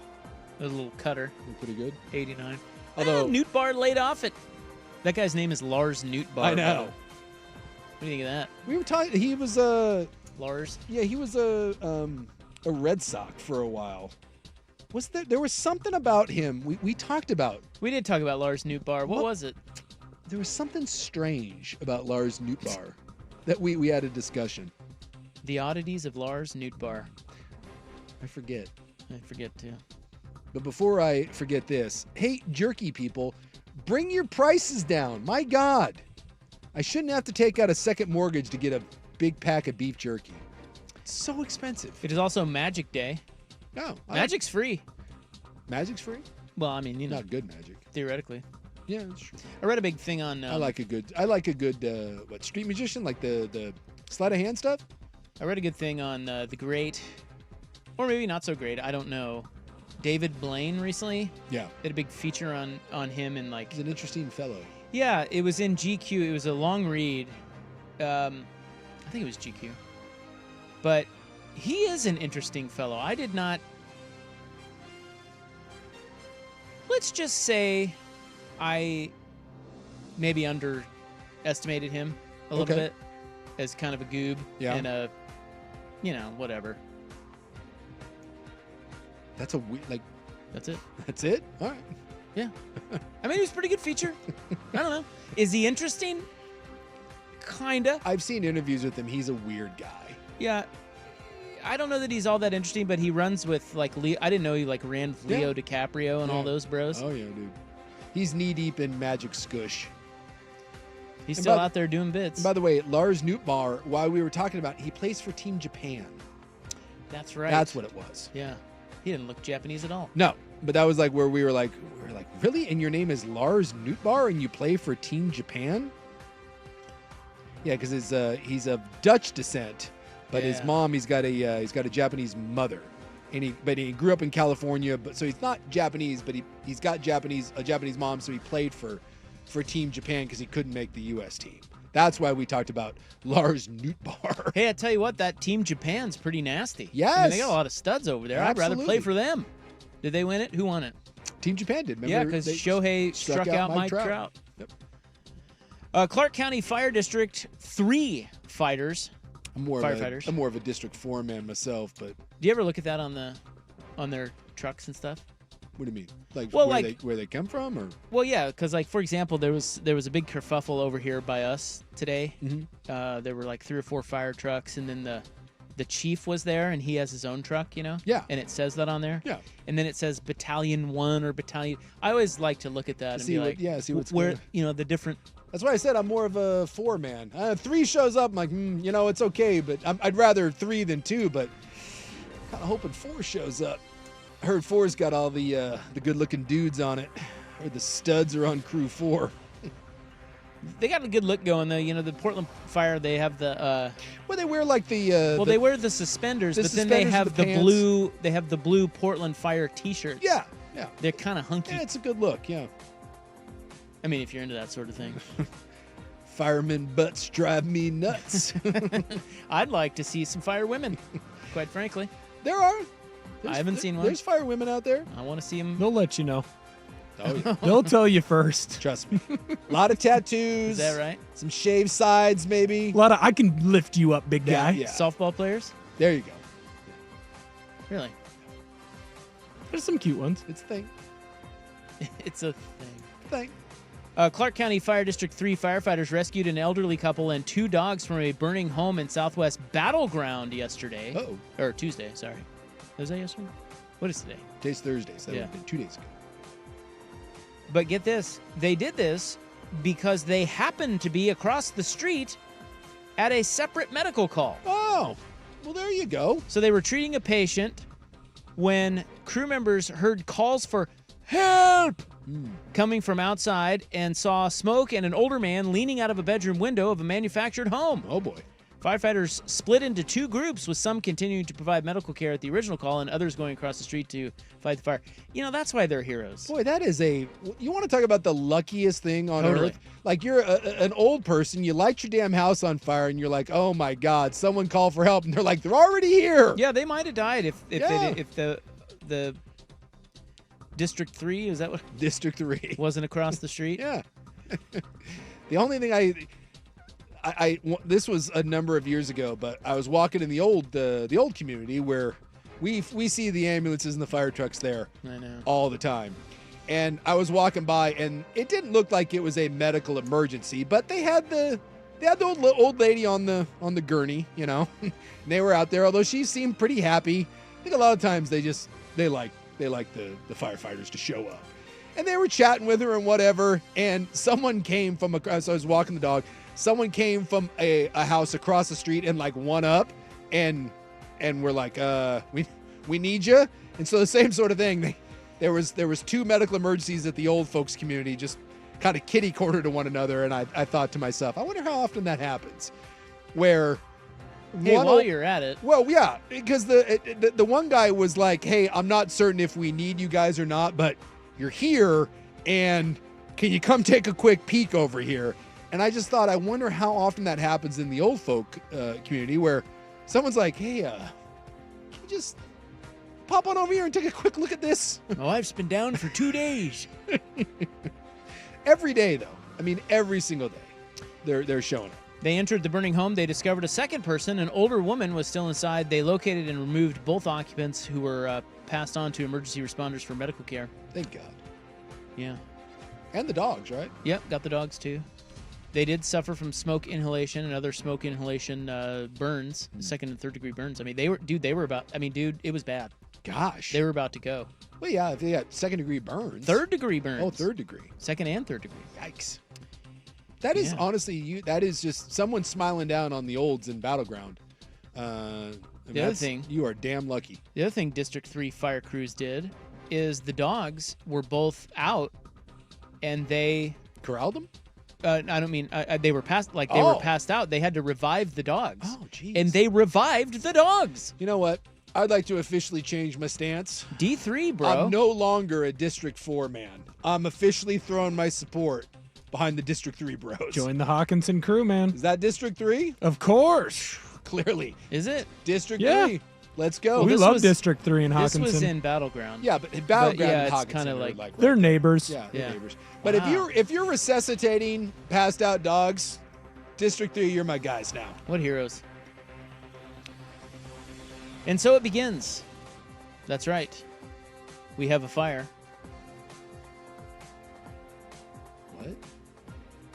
We have a fire. Well, we just talked about a fire. We have a different fire? No. Wildfire. Oh yeah, I saw that. We got You know? it. Yeah, Rowena Fire, yeah, yeah. They're saying already it's Wasco County. Yeah, they're saying it's gonna be a bad. It's going to be a bad Be year. a bad year. This one is human caused. The fire is still burning between Mosier and the Dalles.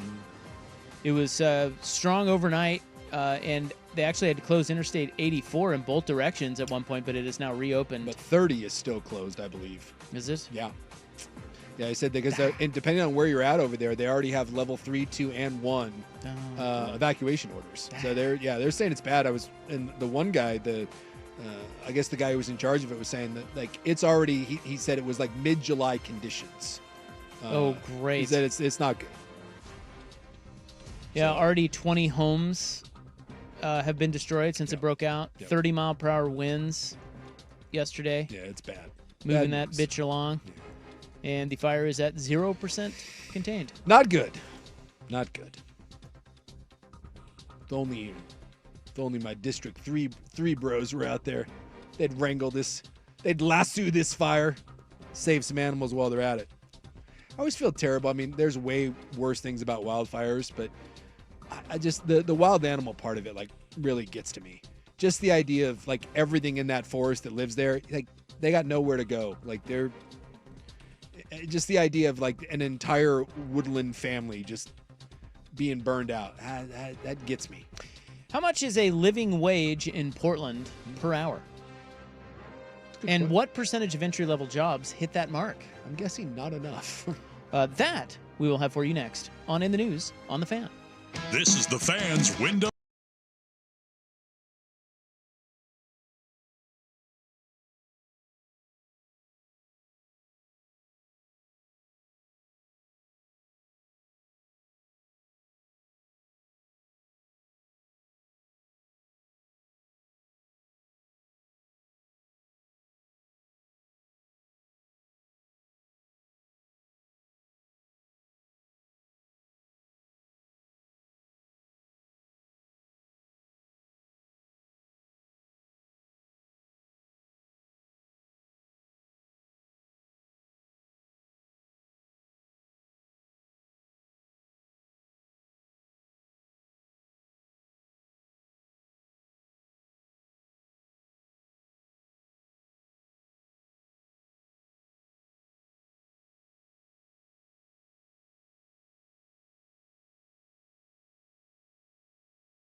is In the News, June 12, 2025. Hi. Well, Jace, it's not looking good out there for entry-level job pay in Portland. No, I don't think it's looking good entry-level pay anywhere. I think that's really... Well, it is. As Will just shakes his head about that. No. Will, what do you think? I think that bald 27-year-old white men need to be paid more. That's my stance. Strange flex. Will not be replaced. Well, I could be replaced. I'd just like to be replaced for more money. Well, it is bad here compared to other places. A new wave of employees entering the workforce following high school and college graduations. But in Portland, they enter a job market where the percentage of entry-level jobs paying a living wage is one of the lowest in the country. This is according to a new analysis by online lender NetCredit. What is the old living wage? Is that like per hour, or are we doing like per year? This is based off of per hour because, you know. Well, I've seen a lot of entry-level jobs now that are like $20 an hour, and I'm guessing that's Yeah. not going to be a livable wage. That is definitely not. So we going like $30? Well, just hold on. So this is from the MIT Living Wage Calculator. How about that? Did you know they have a living wage calculator over there at MIT? Well, those MIT bros and broettes, very smart. And job postings from Indeed.com. Okay, so that's how they got the data. The analysis looked at the cost of living for one adult without children in the 100 largest metro areas to determine the percentage of entry-level jobs that paid a living wage. In Portland, a living wage is considered to be $27.47 an hour. Okay, so right, I was close to that $30. But of the job listings, only 43.8% of those jobs were offered wages high enough to be considered a living wage. This is not good. So less than half the people that are getting jobs, they aren't getting paid a living wage. So this is a problem. So you either have to like have a bunch of roommates, or you got to be married, dual income sort of thing. The lowest city poverty, right? where it was the worst is Miami, where only 34% of jobs offered livable wages. Atlanta was slightly better than Portland at 45%, and Orlando 45.7%. Those are the worst in the country. I've always wondered that, like, when you live in a place like Miami or San Francisco, even Seattle, you think it's bad here, go up to Seattle. Like, how do you, if you're just a person and you like, where do you live? Like, how do you live in those cities? I'm not even talking about like buying a house, because that ain't happening. You know, that's a good question. I have a buddy whose daughter just graduated from what's the school in Walla Walla? Walla Walla Community College? No. Whitman? Whitman. And her boyfriend are setting up shop in Seattle. Yeah. And I wondered that very same thing. I'm like, wow, that's got to be pricey. Yeah. I don't know how they do it. I'm gonna find out though. Yeah. I'm on the case. You just like when you're like, I mean, it's one thing if you come out and you're like, you know, you come into a good job, but for people that are just trying to dip their foot into the workforce, dude, that thing is brutal. So this says a household is considered cost burdened when it spends more than 30% of its income on rent and utilities. You can also factor in expenses such as childcare, food, internet, mobile, medical, transportation, annual taxes. You've got rates pretty high, you know. Yeah. It's not good out there. No. It's tough. Very tough. I know my boy is, he's getting ready to finish up here pretty soon at school, and I know he sweating it a little bit, because he went in for like, he was doing like coding, he's like computer science, and I don't know if you've seen right now, but a lot of computer science bros, when he started that a number of years ago, it's like, oh, that's the job, and now there's this one thing called AI that's sucks. It's taking away all the jobs in tech, and he's stressed a little bit. So you got home prices that are high, you got high mortgage rates, and you have rents. Rents are high. Yes, it's high. This rent is too damn high. A lot of people saying rents are high. A lot of people saying Sacred Heart has diarrhea. So there you go. I'm glad I'm past all that. $27, livable wage, huh? Yeah, to be exact, $27.47 an hour in Portland would be a livable wage for someone single with no kids. Tough, man.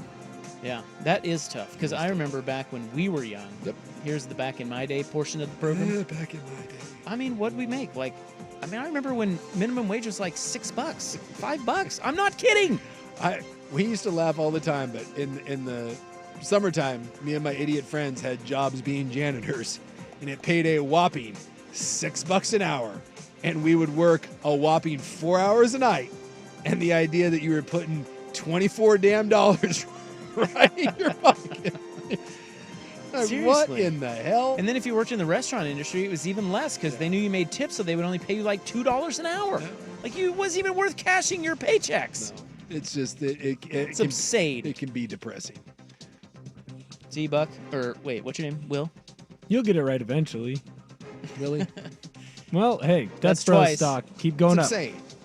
Come on, Palantir. Keep going up. It could be worse for you, you know. It could be worse. Somehow I'm trying to make it sound It can like sometimes we had be it better. worse. It can It can always be worse. worse. I've got a couple jobs. One of them makes over that amount of money per hour. There One you go. doesn't. Well, that's great. Yeah. Hey, one's plenty. Yeah, lean into that one. You're living off of. But I think that's what the kids do now. They what do they call it? Side hustles. Side They hustles. got 2 or 3 things going at I think once. that's just called working like a mule. Well, Got your just OnlyFans? Sell some drugs. I'm or trying, something. dude. Yeah, start your OnlyFans. Sell some drugs. I'm out here, man. I'm getting mani petties. We're working on Get it. into some nefarious things. That is in the news, June 12, 2025, brought to you by the Advocates, injury attorneys at advocateslaw.com. Up next, what is up next, you ask? What is the best new quarterback wide receiver duo in the NFL? When we return on The Fan. See website for details. Bills.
George McCoy at Warren Allen Sports Desk. A Sports Center update on 1080 The Fan.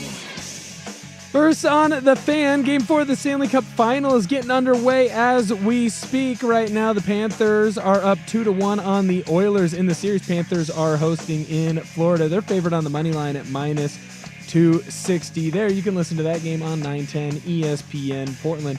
Over in the NFL, Bengals rookie defensive end Shamar Stewart left Cincinnati's mandatory minicamp today. He's going through some contract disputes with the organization. He was selected with the 17th overall pick in this year's draft out of Texas A&M. More sports scores and stories in 30 minutes. I'm Will Ortner from the George McCoy at Warren Allen Sports Desk. Hurt and missing work, insurance companies acting like jerks. Don't call your mom. Call George McCoy at warrenallen.com. Jump back to earlier parts.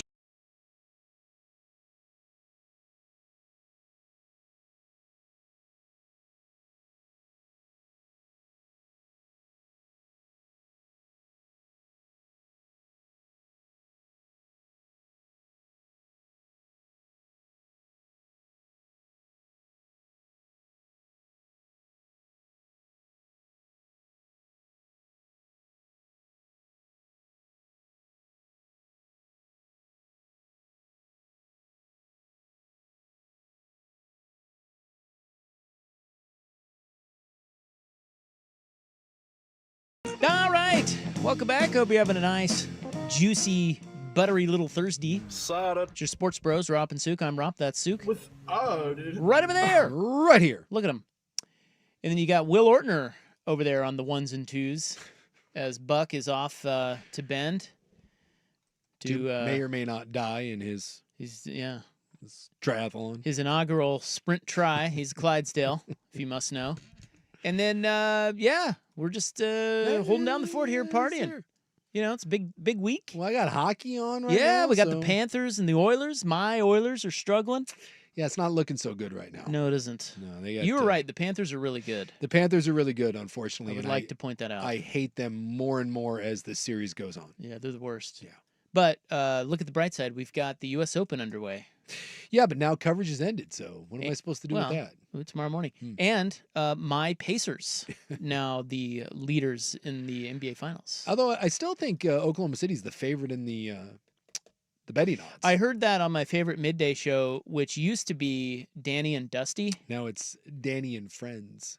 Yeah, they were talking about that today. Buck was saying that the Pacers are still the underdog. Yes. Boy. Yeah. That's some pretty juicy plus money, dude. I would think so. I mean, it's just once you get a narrative in your head, it's hard to beat it out of there. And this is why I said going into this series, be careful, because like people were having debates of, is this an all-time great team for Oklahoma City? Like the metrics, and is this the start of a dynasty, and how good is this 68-win season for them? And will we have to think about them as an all-time team? You got to win first. So many times we put the cart before the horse, and someone forgets to tell the other team that they're not supposed to do this, because obviously, if you want to say game one was a bit of a fluke, because game two, Oklahoma City responded. Well, last night in the fourth quarter, dude, Indiana just bullied Oklahoma City up and down the floor. So why not? If you're Indiana now and you're not giving them a serious look and thinking they can do this, then you just haven't been watching the playoffs. If at this point you're doubting Indiana. Let me look at the odds here. Do you think whoever wins game 4 wins the series? I don't necessarily think that. I think if Indiana does, I think it's done. I don't think Indiana's losing. But, I mean, if it's 2-2 and if it's a close game, then no, I don't think it's a guarantee that Oklahoma City closes this things out if they get it back to 2-2. Well, at that point, it'd be a best of three with two there. But I mean, Indiana's already proven that they can go into Oklahoma City and win. And, I will not write off the Pacers at this point. That is a gritty team that just is going to keep grinding. And I think they have the better coach. And, we've seen Oklahoma City now, I think in 2 games, one in game 1, I thought they folded down the stretch. And I thought through the entire fourth quarter, Oklahoma City folded last night. And I think that is a bit of a concern that, you talked about it. The one thing at the start of the playoffs that everyone said about Oklahoma City is the youth a thing? And I thought we would have been past this by now because they've been through some playoff wars. They went to game 7 in Denver and responded beautifully. Ended up crushing the Nuggets in Game 7. Granted, it was an injured, beat-up Nuggets team. But, they haven't been great on the road this postseason. And they've had some lapses. And I think this is twice now in 3 games that they have played really poorly down the stretch and won entire fourth quarter. So, I don't know, maybe that you thing is maybe that's a bigger deal than what we thought at this point. Right now, you can get the Pacers at plus 185 to win the series. Yeah. So that means if you bet 100, you'll win 185. I just think that's incredible value for a team that's on the heater than Indiana is. Well, not only that, but Oklahoma City's never won anything. Yes. Come on. Yeah. But that would not be as good as the opening series number, which was, as we talked about, was like one of the longest shots since LeBron's old Cavs against the Warriors. And why not? They were plus 435 or something like that. Yeah. Crazy. Yeah, I mean, there was real value there. All right, coming up, Major League Baseball players have picked their favorite organization. We have the club tonight. We must talk about the latest fiery plane crash, which is bananas. Boy, that thing. At least, I think I'm going to try to put a bright side on that. If you are going to die in a fiery plane crash, I think that's the one to die in. Oh. Yeah. Okay. Yeah. Well, I don't know. There's a bright side. Maybe silver lining? Is that what you mean? Yeah. Look on the bright side. Here. One guy survived. Let me just say this. If you're going to die in a fiery plane crash, it's not good, right? It is not good. It is not good. No one's ever been like, hey, I'm dying in a fiery plane crash. But if you're going to have to pick one, I think that's the one that you would choose to go down on. Well, we'll talk about that in the club. Up next, what is the best new quarterback wide receiver duo in the NFL? On the Fan. It's back.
So now to the NFL.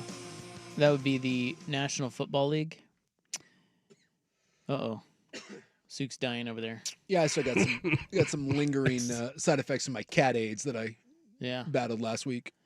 So, I got a list here of the, this was CBS Sports that did this. They put together the best new quarterback wide receiver duos, and there are a lot of them. Best new. Yes. Not old. No, new. This is... Yeah, Cincy wouldn't count. What? Like the Bengals would not count. That's not new. No. Come on, man. What's the matter with you? Here are some of your choices. Okay. You've got Sam Darnold and Smith and Jigba. Sure. Makes sense. Yeah. Yeah, not bad. Yeah.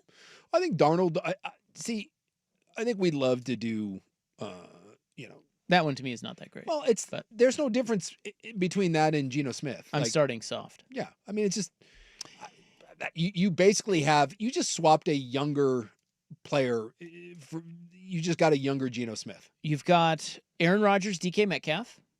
Yeah, that's true. You've got Jaden Daniels, Debo Samuel.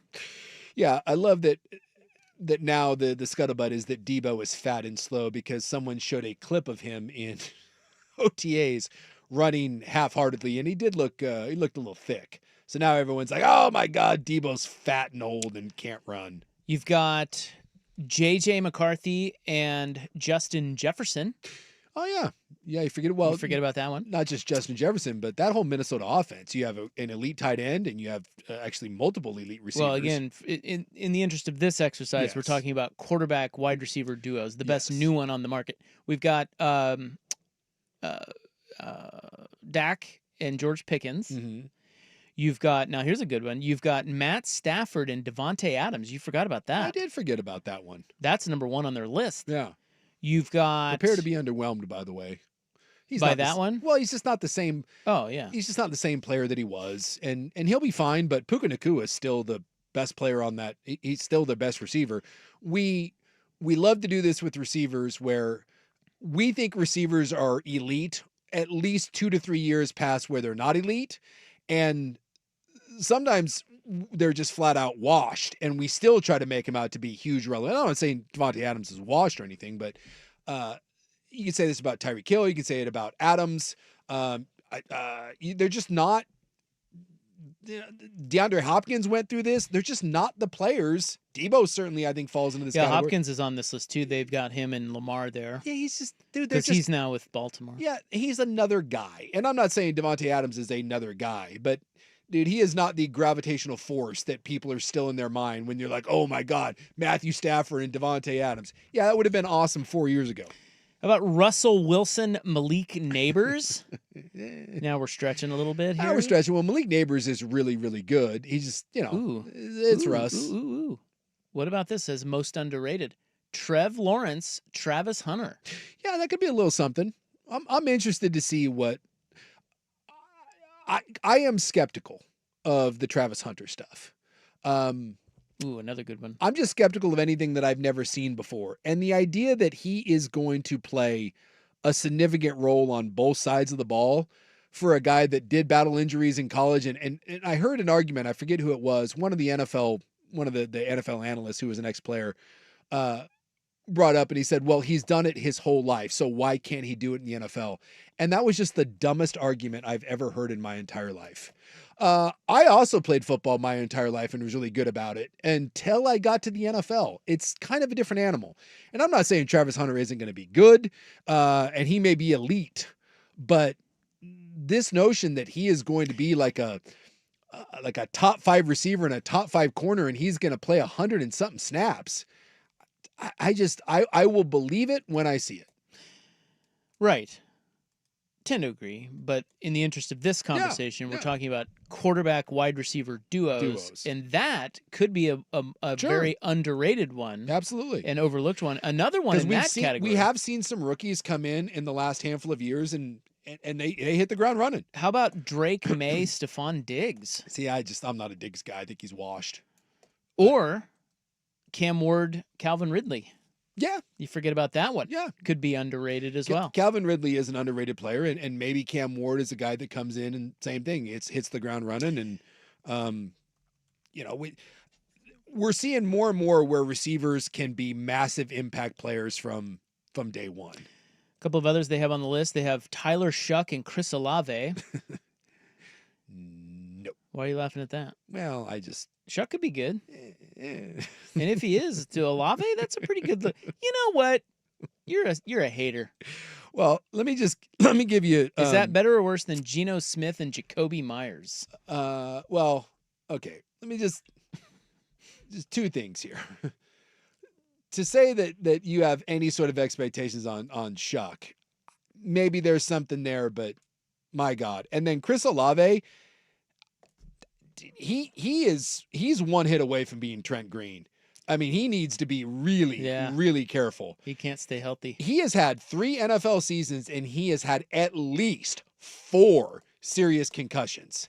I mean, we talk about Tua, and at least Tua, you can kind of hide it a little bit, man. When you're a receiver, that is, if I'm a New Orleans fan and they're rolling out Shuck to Olave, and that's my hope, consider my pucker factor about a 13.5. Underrated as well on the list, Jordan Love, Matthew Golden. Forgot about that. Yeah. Because Golden's supposed to be pretty smooth. Mm-hmm. Well, and there's other weapons there too. And I would, if you're Green Bay, you're hoping for a big bounce back year from Jordan Love. So what's your best new quarterback wide receiver duo? I don't think I missed any.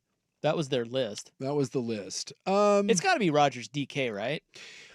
I think that one. Well, one, he's going to be the main target, and Rodgers last year with the Jets was not bad. And he's going to get a healthy dose of that. I would say if you wanted to bet on the numbers, who ends up having the most productive one, yeah, I think that's probably a safe bet. I mean, it's certainly Prescott Pickens could be pretty good. Prescott Pickens, but he's not. I mean, I don't think he's a true one guy, and you still have CeeDee Lamb. Lamb's going to get the bulk of those. Malik Neighbors is going to get his touches in New York. I would just think of guys that are going to be the number one guy. And Neighbors certainly will be that. And McCarthy Jefferson. That's if you were gonna bet on one that wasn't a proven thing like Rodgers and Metcalf, dude, Jefferson's made everyone look great. If McCarthy even comes in and is halfway decent, you would assume that Jefferson's gonna put up big numbers regardless. He's the best receiver in the NFL. They also did the most promising new coach quarterback combo. Okay.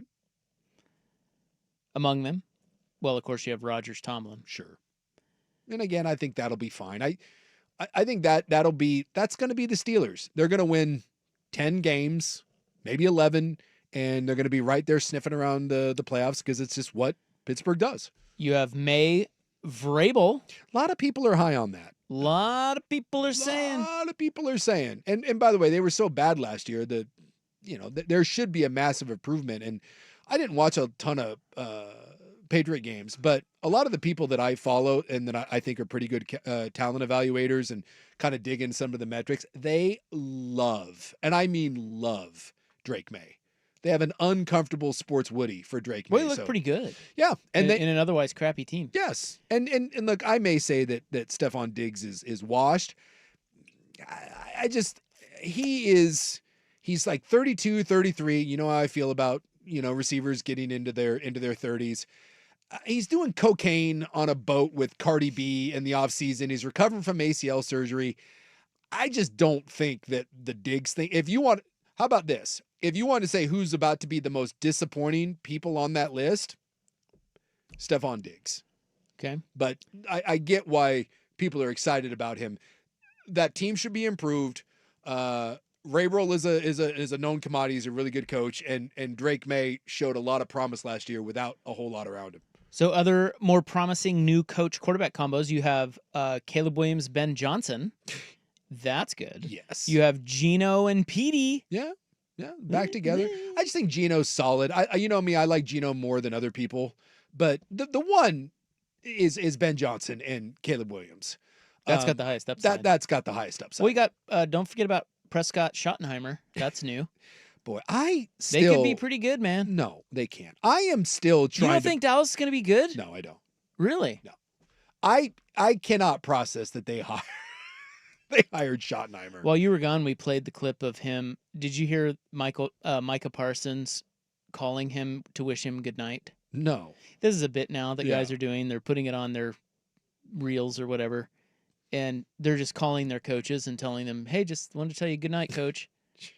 And Schottenheimer, he answered, and you could tell he was shocked. He was like, what's wrong? Oh, boy. What do I need? Where do I need to bail you out from? Everything. But anyway, Schottenheimer, or Prescott said, Micah Parsons said, I hope you're drinking a shoddy. Oh, I see what you did there. And he goes, I am drinking a shoddy. And then we were like, well, what's a shoddy? Well, there's a video out there about Schottenheimer and what he drinks. Would you care to guess what a shoddy is? Because Buck and I have a theory now that he's an alcoholic. Okay. This is an alcoholic's drink. Really? Well, because one, he's always drinking them. Sure. And two, it's... Is he drinking like Rumpelmints or something? Rumpelmint? What? No. What is he drinking? Malort. Yeah, a shoddy. He's drinking, Malort? A shoddy is vodka. I think he said Tito's. Yeah. Water and 3 lemons. Oh, really? Leading Buck and I to believe that he's a drunk. So you're just drinking straight vodka. I mean, well, he's cutting it with water and lemons, but if you gross. want to drink a bunch of it, it's just, that's what you cut it with. Dude, you know what I'm saying? Dude, really? That's a shoddy. Boy, that makes me uncomfortable. And he was drinking a shoddy when Parsons called him. There you go. Wished him good night. I'd like to point out too, the one I just think that's such a terrible hire for the Cowboys. I don't know, man. I think Dallas might be all right. And again, all right. Yeah. I would never bet on them to win much of anything. No. But it sounds like the players really like him. And if he just if somebody there could just stay out of the freaking way, and because they have good players. And if Dak is healthy. That's what I mean. The Bears one, I want to go back to the Bears one because that one is interesting. And you know, I'm not a big DeAndre Swift guy, but whatever. Like, you run it back by committee, you'll be fine. But they completely revamped their offensive line and spent a ton of money redoing that whole O-line. You're bringing in arguably the best offensive mind in football in Ben Johnson. And you already have Rome Odunze. You have DJ Moore that you spent a lot of money on. You already have Cole Kmet, and you spent your first 2 draft picks on arguably the best pass-catching tight end in the draft in Colston Loveland out of Michigan, and you went and got Luther Burden the third. Like, there is every reason to believe, if you think that Caleb Williams at all has the makeup that they said he had coming out, this generational prospect, that Bears offense should absolutely hum this year in Chicago. The best of the coach-quarterback combo, the new ones, is there in Chicago. No offense to Schottenheimer and the Dallas Cowboys. They have, actually, I was looking at this list here, CBS best new coach quarterback combo. They have Dak and Schottenheimer number 1. Yeah. Dak's more of a proven commodity. And again, when Dak is healthy, Dak puts up numbers. I have zero faith in the Cowboys rebuilt O-line, and I have zero faith in Schottenheimer's ability to do much of anything. And I just think that organization is... They just don't know what they're doing. In number 2, they have McCarthy and O'Connell, followed by Gino and Petey. There's Caleb Williams, Ben Johnson 4, and then they have Rodgers and Tomlin 5. Yeah. Sneaky good. Trevor Lawrence, Liam Cohen, that could be good. A good combo. Liam Cohen is a really bright offensive mind. And, you know, I mean, I just like when you pair me a guy that has some skill and talent, and Trevor Lawrence does. I know Lawrence hasn't been what people were projecting him to be. Some of that is his fault. Some of that is a situational around him. But when you give me a guy with talent, and, you know, whether it's Caleb Williams or whether it's Trevor Lawrence, those dudes are uber talented, and you put them with a really bright offensive mind. You can't underscore in football what having an offensive minded coach and someone that is creative and gives you the best way to say it. The NFL is the hardest test in the world, right? Like, every week when you're a quarterback, you are giving an advanced calculus class, and it's in Mandarin Chinese. And when you have an elite play caller and play designer, he's giving you answers to the test. You've been given a cheat sheet. And when you don't, you can look like an absolute fool at times. And so, and that's why I think when I talk about a guy like Ben Johnson, and then you surround him with a talent, especially a good old line in Chicago now, or you talk about Cohen down in Jacksonville with Lawrence, that's the stuff that gets me excited. I don't really love when you start talking about retreads or defensive-minded guys, or that worries me a bit. All right, up next, Major League Baseball players have picked their favorite organization, and it is overwhelming. Here's Will. This is a U.S. Open Week edition of Primetime with Isaac and Sue. Brought to you by Langdon Farms Golf Club. Now, from the George McCoy at Warren Allen Sports Desk, a Sports Center update on 1080 The Fan. First on The Fan, brought to you by Reynolds Defense Firm. If you've been arrested for a DUI, you need a team of attorneys that you can put your trust into. Call Reynolds Defense Firm today, online at reynoldsdefensefirm.com. Game 4 of the Stanley Cup final has finally got underway. We're about halfway through the first period in Florida. That game's still 0-0. Panthers leading that series over the Oilers 2-1. They were going into this game, the Panthers favored on the money line at -260. Over in the NFL, Bengals rookie defensive end Shamar Stewart left Cincy's mandatory minicamp today amid a contract dispute. He was selected with the 17th overall pick in this year's draft out of Texas A&M. That's their second defensive end to leave mandatory minicamp. Trey Hendrickson didn't even report. He's still holding out, trying to get a new contract. He's on the final year of his deal with the Bengals. Good news for the Seattle Mariners. They've been struggling as of late, but they're going to get their outfielder Luke Raley back soon. He's going to have a rehab start tonight in Tacoma. He's missed the last 6 weeks with an oblique strain. More sports scores and stories in 30 minutes. I'm Will Ortner from the George McCoy at Warren Allen Sports Desk. Hurt and missing work, insurance companies acting like jerks. Don't call your mom. Call George McCoy at warrenallen.com. It's back, the 11th annual Fan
Yes. and the Pacers win the NBA title, what is that? Larry O'Brien? Larry O'Brien trophy.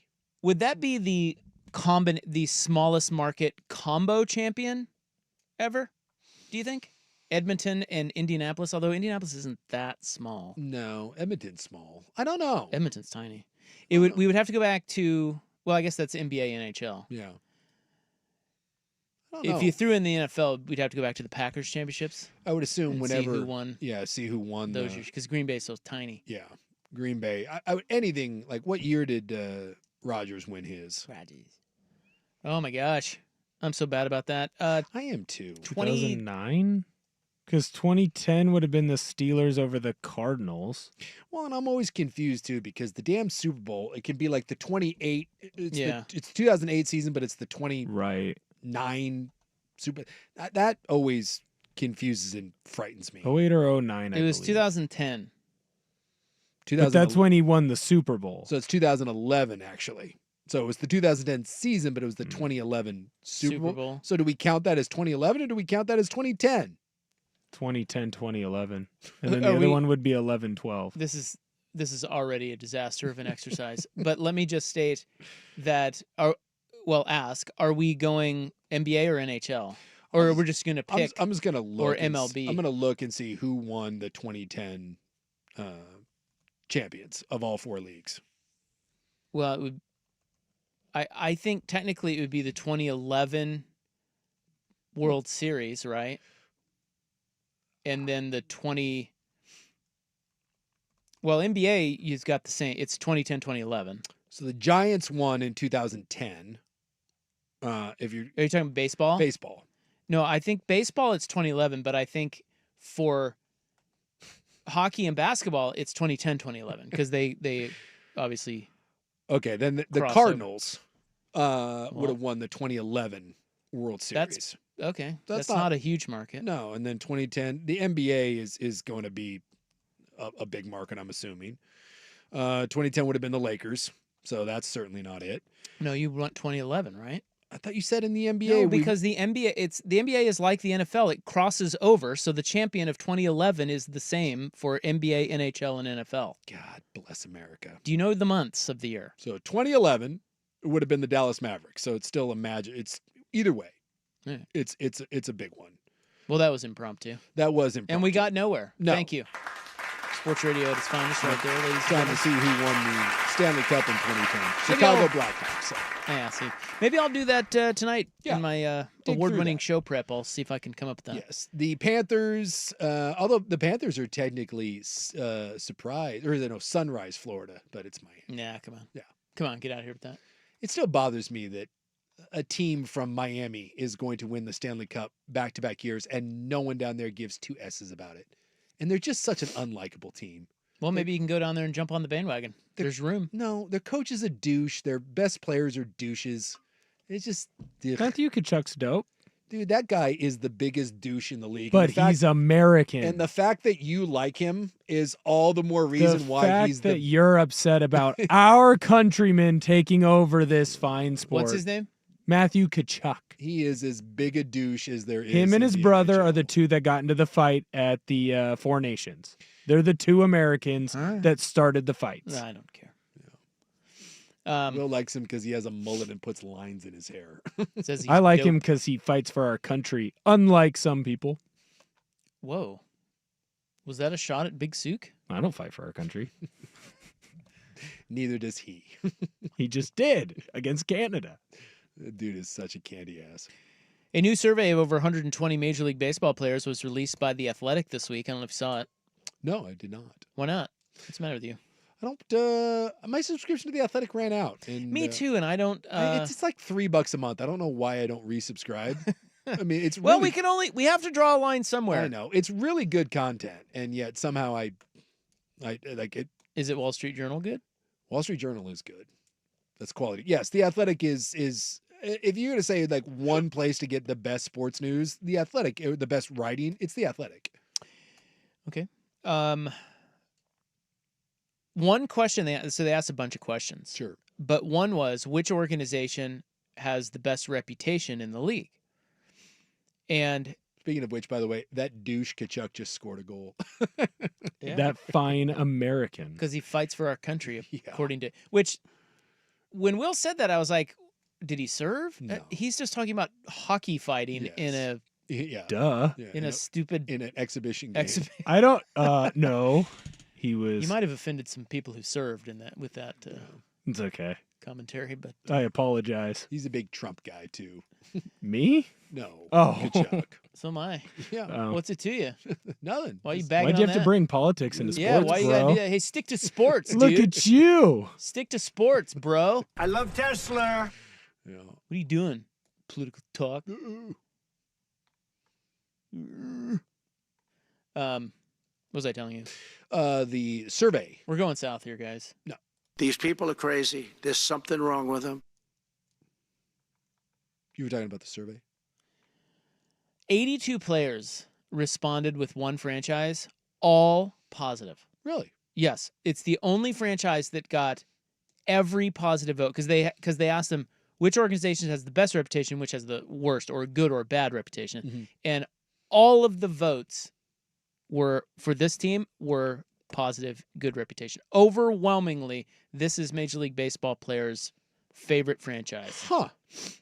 I'm going to say the Dodgers. It is indeed Yeah. the Los Angeles Dodgers. Yeah. What's not? Someone said the Athletics, the A's. They were last. The East Sacramento A's. I was gonna say, what don't you like about LA? They pay their players. They have unbelievable facilities. It's a great home environment. Chavez Ravine, kick-ass place. Great fan support. Best TV deal in baseball. First class travel throughout. Like what? How'd you know that? What are you going to complain about? Have you traveled with him? No, but like I've read that they talk about that the Dodgers do it right. Like they are just, I guess when they travel and everything, they do not spare dimes. Yankees were number 2. So again, it's just going to be teams with a lot of money, right? Well, that does matter to players. Yeah, absolutely. Although Atlanta was 3rd. Okay. And then the Cubs followed by the Guardians. Yeah. Well, Guardians mid-market. Yeah. Still does it right. Worst, easy to A's. guess. It's the A's, the White Sox, the Rockies, the Marlins, and the Pirates. Yeah. Well, again, it just goes back to being cheap. Yeah. And this is kind of the ugly little secret about sports is, and it's, by the way, there's stuff like this in every league. There's teams that are run very, very cheaply, and there's teams that don't, the idea that you're saving a couple $1 million in a $1 billion franchise every year to some people is just ridiculous, but there's just some really chintzy owners. Look at the Cincinnati Bengals right now. The Cincinnati Bengals have one of the worst defenses in the NFL. They have arguably the best edge rusher in football. They refuse to pay him. And their number 1 pick was an edge rusher brought in to maybe replace him. And they can't get a deal done with him. He's the only first-round pick not signed. The NFL's rookie scale contract basically makes rookie deals sign and just like go away. Like they're done for you. And Cincinnati is so cheap over some contract language, they can't get their guy signed. The Cincinnati Bengals are a cheap ass penny pinching organization, and they're there in every sport. And no one wants to be part of those teams if you can help it. All right, up next, why? No. I'll tease it by saying this. Who Charles Barkley called the stupidest people in the world? Did you see that? Florida Panthers. No. They're for liking the Florida Panthers. Jason Sukanik for not letting go of the joke. God, you two. What do you expect him to let go of a joke? You expect That me guy? to? No, this guy over here. How long have you been working here? Almost 4 years. Freaking Will. Unbelievable. You guys. So you're like toddlers. I have to separate you. There is a wall in between us. He did. No, he. I want the last one. No, I want the. Losers. Rob's going to start high kicking people. Yeah. That's next on The Fan.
last but not least tonight in sports, the New York Knicks cannot find a coach.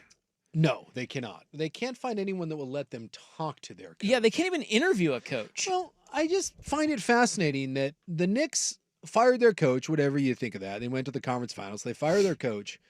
And then their bright idea is they're going to go around and ask every good NBA team with a good coach, can we talk to your coach? And in a shocking turn of events, they all said no. Yeah, so the Knicks requested permission to speak with Chris Finch in Minnesota. Yeah. And they said no. Ime Udoka in Houston, they said no. They requested then to speak with Jason Kidd in Dallas. They said no. Yeah. Then they went on to Atlanta's Quinn Snyder, and they said no. And then Trae Young taunted them. What did Trae Young do? I didn't see that. He just was basically, told him to go pound sand. There was that whole Trae Young Nick rivalry a couple years ago, basically telling him to, you're not getting my guy. No, and you look like a fool when you keep asking, like, what do they do? I don't, you're going to go get some assistant coach that we've never heard of, and then they're going to tell us that he's great. I've never understood the idea of firing a good coach when you have no idea where you're going. So Charles Barkley said this, quote, "The Knicks got to be the stupidest damn people in the world. Like, you don't fire no good coach like that and don't have a plan. Thibodeau did a hell of a job. Obviously, something's going on there, but you don't have a plan, and now the three coaches turn you down. You got to have a plan, man." Well, that would be... And they don't have a plan now. I don't know what the hell they're going to do, end quote. I do like your... I'd prefer it if you did instead of a Charles Barkley accent, if you did a Maine Justice. Boy! But yes, it does. That was kind of what I was saying. Here now. If you've got a good coach, but again, it's not working out, boy, I get it, but you better have some sort of idea of where you're going. Like when the Tampa Bay Buccaneers fired Tony Dungy, they just didn't think that Dungy was going to get him over the hump, but they knew that they could go get John Gruden. They were going to have to trade for him, but they knew that the Raiders were open to it, and they knew Gruden was open to it, so they made it happen. Yeah, now. You don't fire a good coach without having a rough idea of where you're going. This idea of, we'll just find something, I've never understood that in my entire life. Yeah. All right. And by the way, I'm now being double taunted because the Kachuk scored another again. one. Yes. Is he going to get a hat trick? The curse of Will Ortner. He's doing it in your face. He is doing it in my face. Because you're not supporting this great country of ours. Captain America now has 2 goals. Where's he from? I don't know. His dad played in St. Louis. Dad moved around, but had a lot potentially of, there. Yeah, he's somewhere in the United States. His dad is an American is that hockey Keith player. Kachuk's kid? Yes. Mm-hmm. Oh my God, I'm old. Well, then Brady is in Ottawa. In Ottawa. He's the uglier of the two. He is kind of a weird. Is he the younger one? I think he's the younger one, but he looks older. Brady, I don't know. He's a strange looking duck. They're not with pretty. our Oilers. They're kind of melting down. That in Florida is really good. So pissed off. Not going well. All right. Well, now we get to goof off. Well, actually not. Well, we're going to talk about the plane crash. Was it a big plane crash today? Yeah. You can't really goof off. Although I did it was maybe an insensitive statement. It's just saying, like, you have a silver lining. There is a silver lining if you're going to have to die in a plane crash. Yeah. Because I think that's like the scariest thing that can happen to you. For sure. Of the ways to die, I just can't think of a scarier one than plane crash. And silver lining on this one. All right. That'll kick off the club next on The Fan.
A SportsCenter update on 1080 The Fan. First on The Fan, Game 4 of the Stanley Cup Final is underway. Matthew Tkachuk has scored 2 goals for the Florida Panthers to put them up 2-0 over Edmonton. Florida, as I was speaking, just got their 3rd goal of the first period. There's about 41 seconds left to go in that one. They're out now up 3-0 over Edmonton. Florida does lead the series as well. They're up 2-1 in that series. Over in the NFL, Bengals rookie defensive end Shamar Stewart left Cincinnati's mandatory minicamp today. He's going to have an issue with his contract. He was selected as the 17th overall pick in this year's draft. Good news for Seattle Mariners fans. While they have lost 11 of their last 14 games, they could be getting back outfielder Luke Raley. He's getting a rehab start tonight in Tacoma. He's missed the last 6 weeks with an oblique strain. More sports scores and stories in 30 minutes. I'm Will Ortner from the George McCoy at Warren Allen Sports Desk. Hurt and missing work. Insurance companies acting like jerks. Don't call your mom. Call George McCoy at warrenallen.com. More, please. Golf in the Northwest with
My mom is adorably racist. That's what the color guy was saying.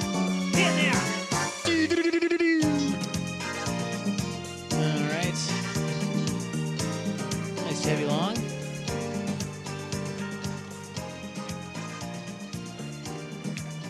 And I mean that. Do you? It's chicken. It is. I didn't know if it sounded sincere or not. I'm always sincere. As you sigh. Sometimes it's not nice to have them along. And I'll tell them that. You have said a time I or two have. that you don't care. Yeah, I don't. Yeah. Listen, don't listen. I don't care. I don't give a rip. Why would I care? You know what I'm saying? You may think I'd care, One would think.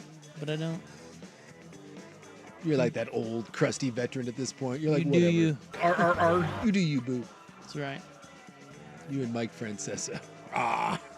What's going on? Yeah, evil Jason Quick. So we had a plane crash today. Yeah. This one was It's not good. boy. Someone lived, though? Yes. You didn't see this? I didn't see that someone lived. I just saw there was like 235 people on board, and they said over 200 dead. I assumed when the big ball of flame. Let me give you the stats. Okay. Yeah. Doctor. Okay. So here's what happened. This was in India. Mm-hmm. They were headed to London. It's a Boeing Dreamliner. Yeah, having a great run here, Boeing, the last couple of years. 242 passengers, 12 crew, all of whom died except for one guy who walked out of the rubble. Yeah. 11A now I'm seeing. Oh, wait. Now you know that. Well, I'm looking here. And Yeah. He was in seat 11A. He has minor injuries. They are saying, so they've already talked to him at the hospital. Yeah. He walked out of the rubble, and he said all he saw was dead people. He was sitting right next to his brother on the flight, so his brother passed away. And I don't know if you've seen the video. The video is insane. It's fully on vid because It was right after takeoff. Yeah. They get up in the air a little bit, but then something goes wrong and it just slowly glides down to the and hits it hits this part of the medical school there has like a dorm for the doctors. It hit that. There's a picture where you can see the fin, or is that what they call it? The fin? The tail of the tail fin of the plane sticking out of this. So more people died on the ground. They're saying over 290 people in all died.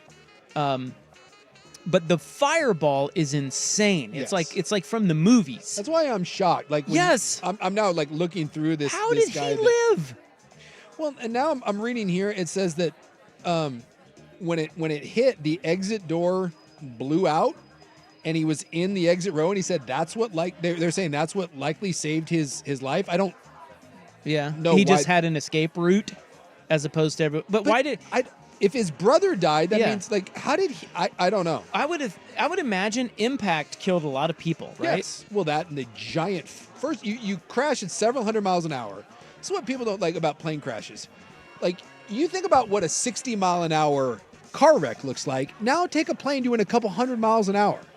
Oh, and by the way, it's loaded with jet fuel. So whether the impact gets you or the giant explosion of fire, like you don't walk away from that. Yeah, I mean, dude, that's like what is that the Samuel Jackson, Bruce Willis, M. Night Shyamalan movies? What is it? Bruce Willis is like, Sixth Sense. No. The one it's a series where Bruce Willis can't die, and Samuel Jackson is like Mr. Glass. I forget the name of it, but Unbreakable.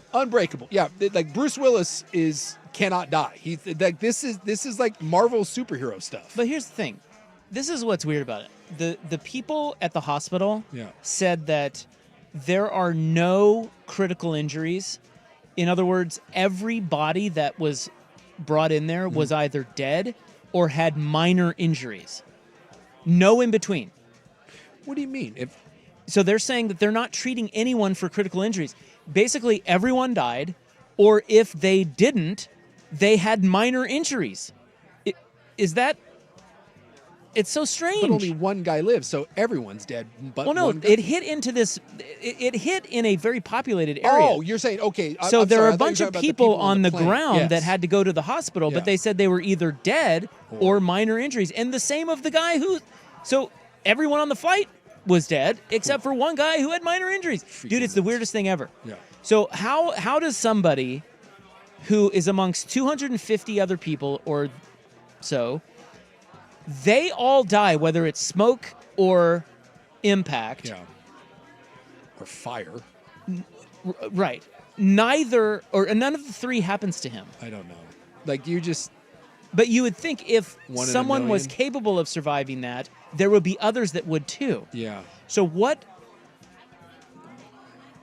Well, they're going to talk to him. They've already talked to him. Mm-hmm. He said what ended up happening was all he remembers. So they think that he has post-traumatic amnesia. I would imagine that's probably pretty chaotic. And he said that, but he did say, what I remember is we had just taken off. Everything was fine. About 30 seconds after takeoff, there was a really loud noise, and then we crashed. He said it happened so fast. Although when you're watching the video, it doesn't really happen all that fast. No. The plane glides down almost like it's re-landing, but it's landing over houses. And that's why I said, like, I was dead serious when I saw it. When this morning when I clicked on it, I was like, oh my god! Like they said, disturbing images. I was like, ooh, this is gonna be gnarly. Because the reason why the airplane is the scariest way to die is I can't imagine what that feels like. We've all been on a turbulent flight, and you're fine. But imagine the turbulent flight when your plane is cartwheeling down. So when I watched that thing take off and then seeing it go down, like glide gently, I wonder if anyone on the plane really had an idea of what was going on. Well, one, they can see out the window. That's true. Two, he said there was a loud noise. So I think there was probably some panic. But they hit so fast. Yeah, and but it seemed like such a casual thing. It's just like we're up and then like, hey, are we going down? And then it's over. Yeah. Not for him. No, not for that guy. It is the least violent airplane crash I've ever seen in my entire life. It's it's like an old man going into a bath, except when you hit, it's, it explodes. This says the sole survivor of the Air India plane crash is in a not very critical condition. That's a weird way to say it. And could be released in the next couple of days. Yeah, they've got him here, photos of him laying in bed, and he's got some scrapes and stuff on his face, but he is not. He has some blood in the images, but he's not very badly injured. No. He is very comfortable and under strict observation, no issues. Asked what he recalled about the crash, he said he was possibly suffering post-traumatic amnesia. He said he must have suffered that. He's not able to give me the complete picture of the event that happened sequentially. What he says is that at one moment there was some kind of noise, and then at the other moment he was out, and then when he got up, he was surrounded by dead bodies. Good Lord. So he knocked him out. Well, but I don't know. This is a marvel. Yeah. Yeah, I said it's superhero type stuff. And by the way, that poor guy, you imagine the survivor's guilt, and you lost your brother, and I don't, just get therapy now. And by the way, Boeing, get ready to write that dude a blank check, because that guy is going to need help for the rest of his life. And by the way, how about freaking Boeing? Boeing? My God. They're on a roll. Yeah. Well, remember we had the quality manager who did the whistleblowing on him. And remember about all the serious defects and he had told people I wouldn't go up on one of these planes, and then they mysteriously found him dead. It's he was just a few days into his legal testimony, and they ruled it a suicide. Now we got another crash, and look, let's wait and see what happened here. Maybe there's an explanation for it, but some of this stuff is spooky. What's scarier? If you are on a plane, takeoff or landing? Takeoff. Yeah. I don't ever think about landing, but on the takeoff, I don't know. I always have that thought. And this is a really dark thought, but I always think about my kids. Because on takeoff? Yeah. I just always have that, because most of the time I'm just traveling without my kids, and they've been through enough and have already lost one parent. I don't know why. Whenever I take off, I always have that. But not when you land? No, because they always say if something's going to happen, it's on takeoff or landing. Yeah. Right? Those are the two big moments. Yeah, those are the two big moments. And I don't know why. It doesn't cross my mind when I'm landing. When I'm landing, I'm busy oh, good, my trip's over, I'm done. But I think when you're just starting out, for me, when I'm just taking off, and, takeoff has some weird sounds. You got the hydraulics and the landing gear going up, and there's always that weird thought in my mind of, we all right? And what would happen? And that's I always go to that weird dark place. But then once you're up and you're cruising a little bit, then all that stuff goes away from me. That's true, because landing, you've already had the full flight where nothing went wrong, so you feel pretty good about it. Yeah. And you're probably thinking about, all right. Yeah. Now what am I? You're at your new destination. Yeah, you got a call, or do I need a ride pickup, or right. There's other stuff. But when you're first taking off, I don't know about you, but that thought goes through my mind on every flight that I take, especially lately, because we keep having this crap. Well, it was a Dreamliner, and those, I don't know if you remember, but that was one of the planes that whistleblower guy, John Barnett, warned of. Yeah. He warned people it was about a year ago, about the Dreamliner. Yeah. And his warnings were, they are not following quality control protocols. Yes. Well, we talked about it here on the program. John Barnett killed himself. Or did he? Allegedly. Well, guess what? That dude, did you know that Boeing just settled a wrongful death suit with his family? Did they really? Yes. Over the suicide? Yes. They freaking killed that guy. Allegedly. And he was right. Oh, man. And here's a Dreamliner that just for seemingly was up and then just down. Just unbelievable. And you know what? Nothing will happen. No. Nothing changes. They just pay people off. Yeah. Well, remember, they had one plane that went down, and it was proven that they didn't tell the pilot about there was some sort of sensor flap on it that could break off, and they didn't tell the pilot that.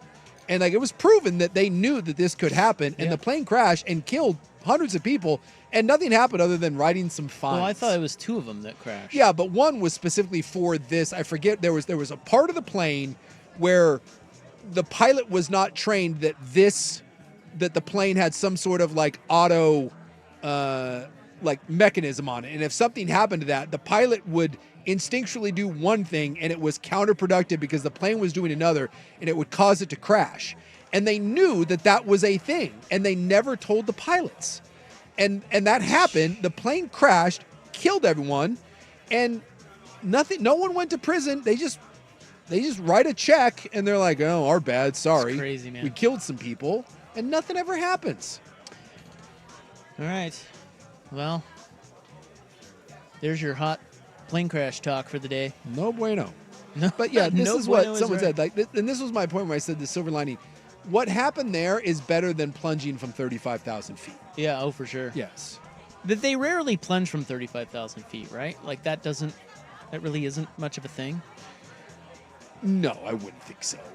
I mean, but if you do have problems up there and something were to happen, I mean, that would be the worst nightmare, but yeah.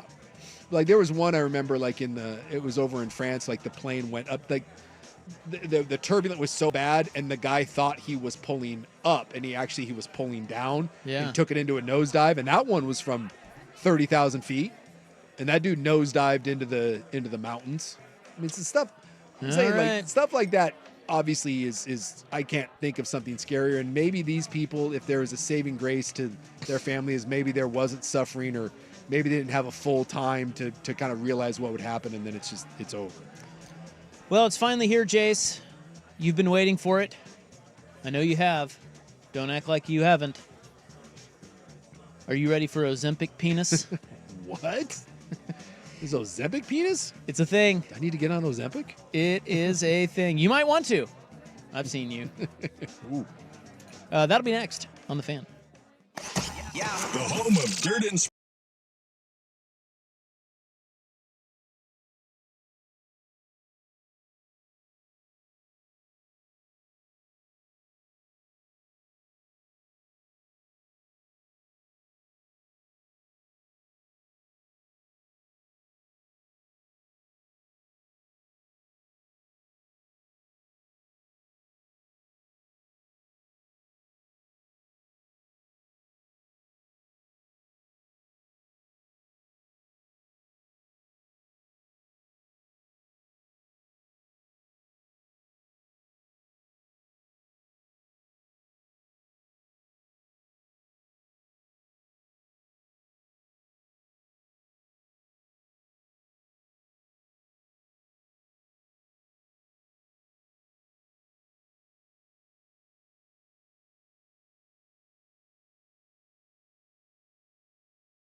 problems. Boy, there is some really like disturbing details coming out. I was kind of reading through this. Their head of transportation, whatever they're in India, you know. What? First off, he was smiling at the press conference, which was really, really uncomfortable. And he started off by saying, accidents happen. No one can stop accidents. And this is from legitimate Indian news sources now.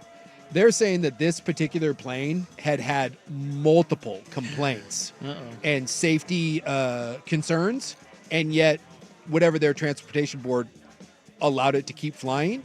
And now there's video of the flight before, so the same plane, the previous flight that it was on.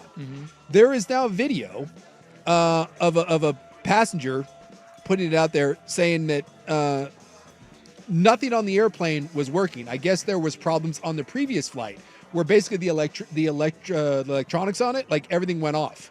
Dear. All the air, all the lights, all the screens, there was electrical like haywire going on. And the dude was posting videos of it the day before, being like, dude, nothing on this airplane works. So this goes back to there were several complaints about this particular plane. And now there's video of this dude sitting on an airplane with a plane full of people all complaining that nothing on the plane works and that they're now delayed because nothing works. And then the very next day, the very next flight, the plane crashes. Oh, man. So, I mean, again, this is so early. No one jumped to any conclusions or anything. But, I mean, that is not a great look for the, I guess, whatever the transportation agency that runs the planes there in India. Oh, dear. I mean, that's just... It's wild. Yeah, that's some chilling stuff. And imagine, so this person that took the video and posted it, they're saying, like, this guy is, like, shook to his core. Imagine being on the plane before the last ride that thing took, having everything malfunction on it, being delayed, and yet somehow you walked away, and the very next flight, that thing crashes. Crazy, man. Good Lord. Well, when you take Ozempic, you don't want to gain inches. You want to lose. You want to lose inches. Lose inches, yes. But now this is purely anecdotal, Jace, okay? But there are reports. People are saying, a lot of people are saying that men are seeing increased penis size. Oh, this is the old for every whatever 10 pounds you lose, you get like a 1/4 inch on your ween because your fat shrinks away. I bought the cock and then I released it. Oh boy, there is really a drop for everything. Come on, man. So, pressure's on. Yeah, bitch. we got a new bitch drop. No, yeah, of course. Like you well, just, of course. The skinnier you get. You know. The first thought is you lose a bunch of weight. Of course, your D looks bigger. Yeah. Now you can actually see it. Yes.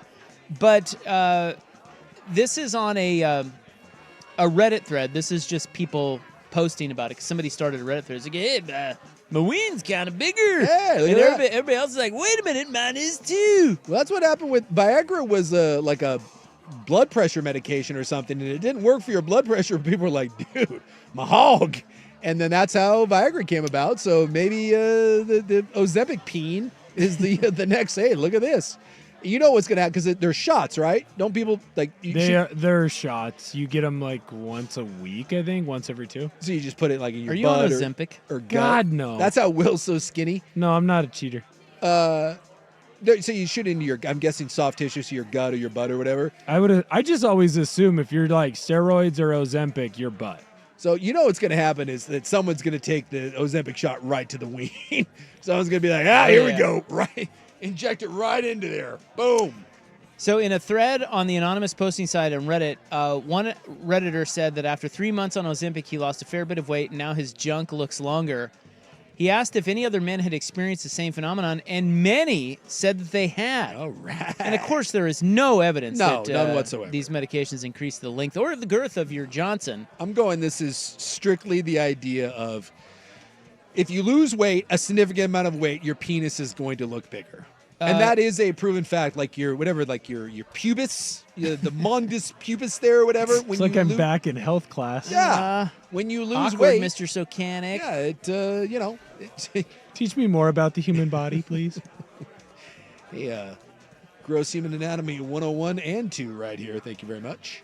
Don't ask One me what my commenter grades were. said, so that's an unexpected benefit. I used to joke with my wife that this was all bullsh because we would have noticed 2 extra inches. Turns out I did get it. It's when I'm flaccid. I was already pleased with what I had to work with, but that was definitely a nice, if surprising, confidence boost. All right. In another thread, one man on the weight loss drug detailed a similar story. He explained, I've lost about 60 pounds in 4 months. The wife today told me that she thinks my dong is larger from the meds. Could this be an unseen side effect? Yeah, this is just people getting skinny. A In- 60-pound weight loss is a lot. In response, one female Redditor chimed in writing, it does get bigger more with weight loss. I can confirm this with my own husband's weight loss. Are there measurements? I need scientific Yeah, exactly. proof. We need empirical data here is what we need. We need a double-blind study. We need a circumference. Yes. We need a radius. We need the protractor here. We need advanced math. You can't go off of the fact of some fat dudes are less fat now and their wives like, oh, yeah. Plus, that might be the wife just, pumping the tires a little bit. Yeah, a little bit. Hey, honey, am I? Oh, yeah. Yeah. You're, The best you're ever. the king. You're the king, Tiny Elvis. This is fantastic. Yeah. Yeah, you got it. Hey, globally, average penis size has been trending upwards. Did you know that? I did not. I thought all the stuff was where men are doing it less and we got microplastic in our penis and. Well, that's all true, but that doesn't have anything to do with penis size. But penis globally, size, we're getting bigger? It is growing, yes. Yeah, look at us. Trending up. Survival of the fittest. But that's not necessarily true because gorillas have tiny penises. They're like the scariest primate there is. Well, I feel like it would be inappropriate to explain my thinking here. I'm just going to leave it there. That was very mature of you. Yeah, I was watching a nature documentary once on the primates, and I guess the gorilla has the tiniest penis in the animal kingdom. It's minuscule. Research shows that the average size of an penis in the United States has increased by about 24% over the past 29 years. Wow. How about that? Wow. Over the past 30 years. Just walking a bunch of Tom Jones out there cruising around, getting after it. The average used to be 4.8 inches. And this is fully, Yeah. it is now 6 inches. Okay. Is this kind of like athletes? We just keep evolving to be better and better, with new training? Sure feels like it. Bigger, stronger, faster, right? Well, congratulations to everyone now with their worldwide 6-inch penis. Some of that is contributed to surgeries to cut the internal ligaments that support the wiener. Yeah. People do that. Yeah. It makes it longer. And there's also prosthetics. Ocho Cinco. Yeah. Dude, Yeah. everything he says is a lie. But, he goes on his little podcast all the time now and just makes the most ridiculous claims known to man. But he's now claiming that he did amateur porn and that he Was had a stripper. Yeah, that he was a stripper and did amateur porn and claimed that he had surgery that took 15 minutes and it gave him 3 inches on his penis.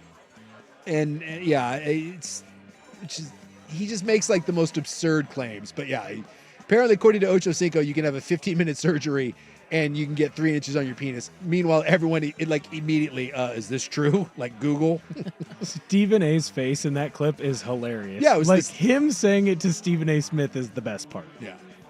He also claimed he lived at the Bengals facility for 3 straight years, and that didn't happen. He just Ocho Cinco's either insane or he's just doing bits at this point. Both. Or both, yeah. Yeah, he claims, though, stripper, amateur porn star with penile enlargement surgery. Or he could have just done Ozempic. But now, anyone that's got a weight problem at this point is trying Ozempic. I mean, that's but now there's a whole thing of the anti-Ozempic saying that it causes muscle mass and bone loss and that it's causing ulcers and there's all kinds of. Just eat less, move more. That doesn't work for a lot of people. See, but it does. Well, it does. They just if don't you like it. have discipline. Yes. People don't like that. People just want to. Yeah, you big jerk. People want to take the shot. I'm not a big jerk anymore. Medium jerk. He's skinny jerk. I've been eating ice cream.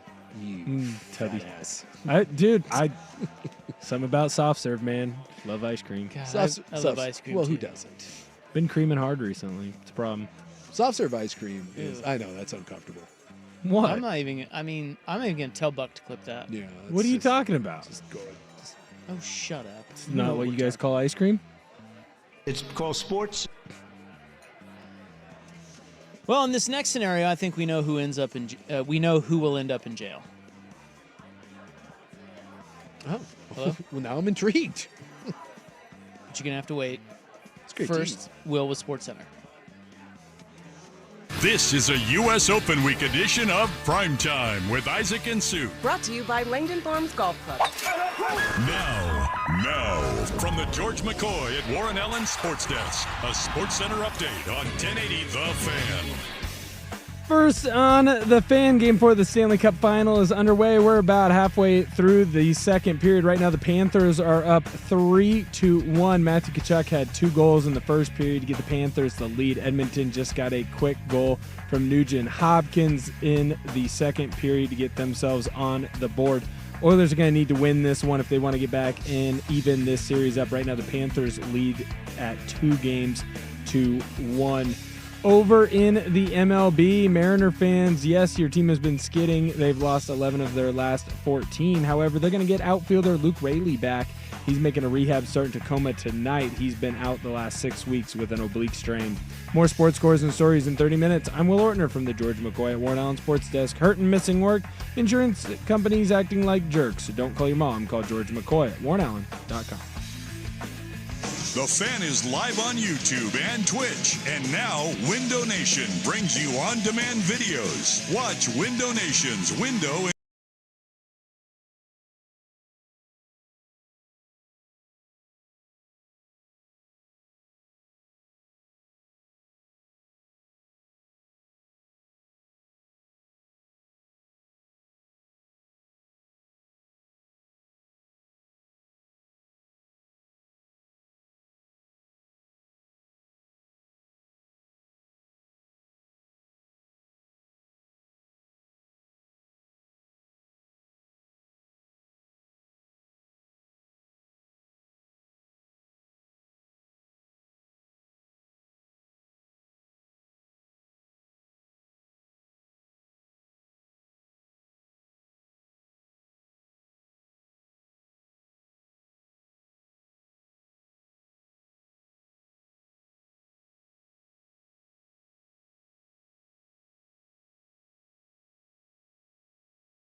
I'm Clearwater, Florida.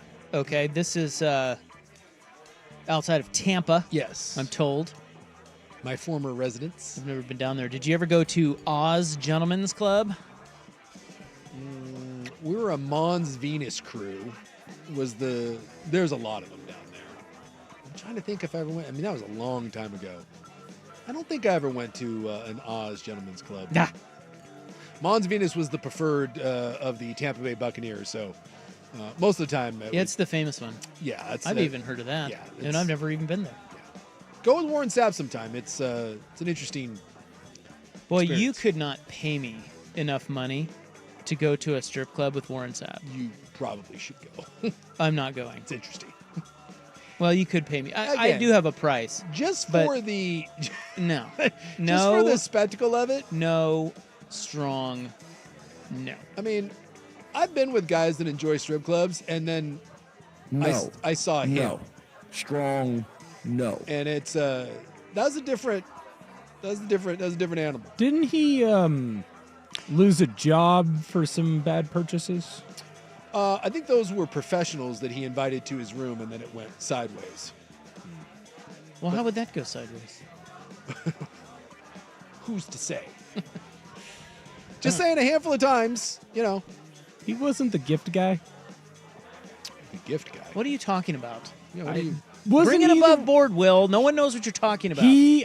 I believe it was him when he was working at the NFL Network. He bought some gifts for some female coworkers. It would be very inappropriate. Oh, I don't know. I can't remember if that was him or he got Michael busted. Irvin. He had some prostitutes that I think came to his room, and there was a pay dispute. And see, that's what.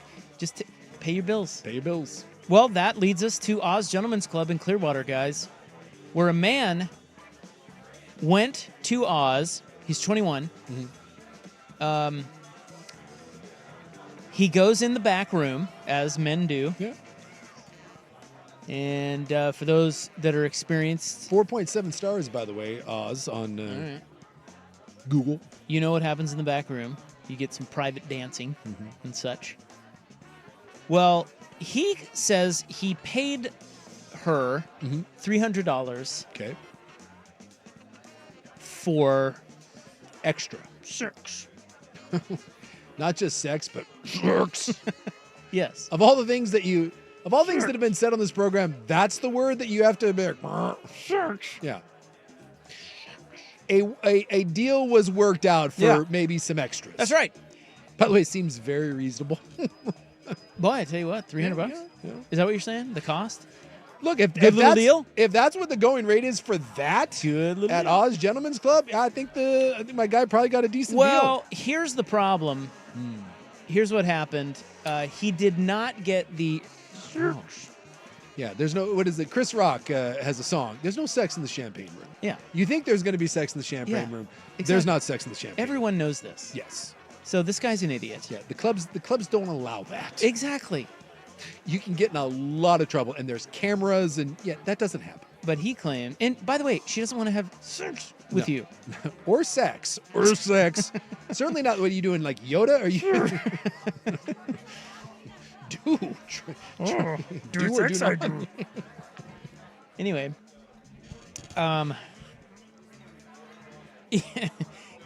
he ends up calling the cops because he didn't get the search. Oh wow! Yeah, really? He wanted the cops to get down there and sort this out. This is like when he's been wronged. Every now and then you hear where someone like goes to buy drugs and then they're like, they get ripped off and they call the cops. They're like, "Hey, I was trying to buy some Coke from this guy over here, and he sold me baking powder instead." Yeah, so he called the cops, and the cops showed up, and he said that the security people took his money. Yeah. Well, they did not. No. He paid her for, lap dances. Sure. And he says it was for sure. And it wasn't. And guess who ended up in jail? I'm looking here. Any guesses? I'm guessing my man name is Sultan here. Sultan. Yeah. Yeah. I choked Coop. I'm guessing this is the mugshot. Yep. That he got. What did they arrest him for? He was arrested for because it's not solicitation. Because guess what he was arrested for? He was arrested for misuse of the 911 system. I was going to say because he couldn't get arrested for prostitution because there was no prostitution. It was false alarm and false information 911 call. So he's he only had to pay like $500 to get out, and but not a huge deal. But they did now put everyone knows. Like, hopefully he's not married. Yeah. Look, if you're gonna get busted for prostitution, at least get the prostitute. Like you have to go home and explain that no, honey, I was only trying to pay. They took my money, but it didn't happen. Wow. Yeah, but just imagine the frame of mind to call the cops, be like, "Hey, how horned up do you have to be? I need you to get down here. I paid this girl $300 for sex, and I didn't get it." I wonder if there was was there a language barrier there? Or is it a cultural thing? That didn't that wasn't working. That wasn't working out. Crazy. I wonder if is that a common occurrence? That can't be a common occurrence. What? Like someone paying for that? No. Someone calling the cop. That has to be a very unique thing. Because you always say if you were to ask the cops, does this happen on a somewhat regular basis where people call for ridiculous things like this? Like, hey, that hooker robbed me. Well, they did say he was really drunk and slurry. Yeah. So. We were a while back. I had a friend of mine had some work people in from out of town, and we ended up going out to an establishment. And I came out of the bathroom, and they said, "Hey, you need to get your friend." And I was like, no, I get it. He was way overserved. I said, "We're leaving." And I just had to run to the bathroom real quick. And they're like, "Well, yeah, we told him to leave, and he's trying to go in the kitchen because he thought the kitchen was he thought the door to the kitchen was the exit." So they were telling him, "Dude, you need to leave." And he's like, "I'm trying to." But he wasn't trying to leave. He was trying to enter the kitchen. But in his mind, he was trying to. Well, what's wrong with that? He's trying to exit. He's trying. He's doing his best. I said, how about you show him the door? We'll be okay. So we escorted him out. We were like, "Hey, I think time to sit this one out." It all started because he refused to drink water. They made him try to drink water. Well, when we got there, he had been served quite a few. He was pretty drunk, and when we got in, definitely not his fault. Definitely not his fault. So I went and I think I ordered he's like, "Give me a beer." So I ordered 2 beers, and I came over, and while he was drinking that beer, he was pretty sloppy, and he wanted another drink, and the waitress said no. Like, you need to drink this water first. They weren't telling him, no, he can't have anything else to drink. Oh, no.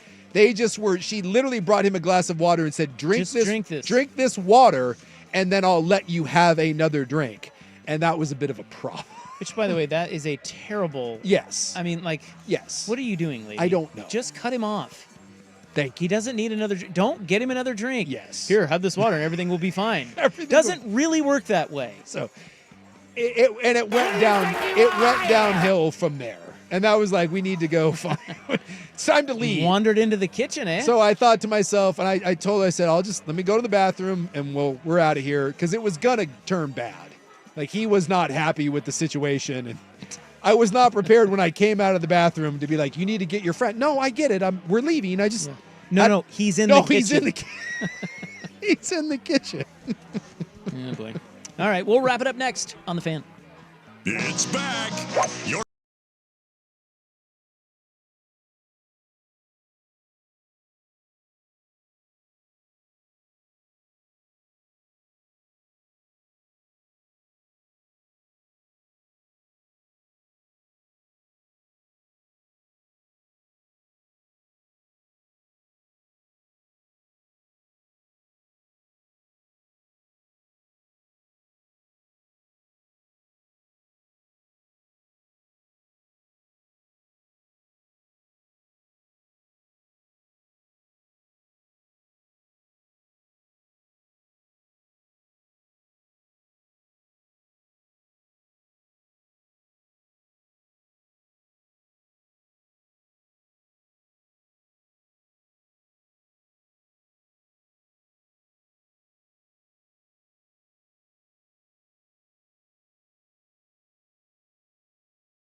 Here come our Oilers. They have scored 2 unanswered goals. I thought this thing was all but done. Straight into the net. Yeah, they looked like they were right cooked. past the pipes, huh? But hey, maybe we'll get a series. Maybe we'll get a series. Well, so Florida goes up 3-1, dude. Stick a big old fork in the Oilers. They're not coming back because the Panthers are a wagon. They're really good.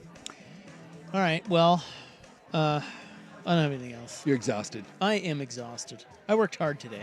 You did. It was a hard Well, that work and the week. high kick. I mean, Yeah. you know, I brought it. you started the show off with a high kick. I mean, you got to be careful at your age. Blow You something see how out. high I get on this? When did you become high tea, I mean, man? I know, dude. It's all this synthetic testosterone I'm taking. What was it? You TRT, bro? No, That was a I'm nice front kick. You doing some Muay Thai in the... not. Dude, I do front kicks now. Is that part of the ROP training Big montage? Zumba guy? Zumba? What's that?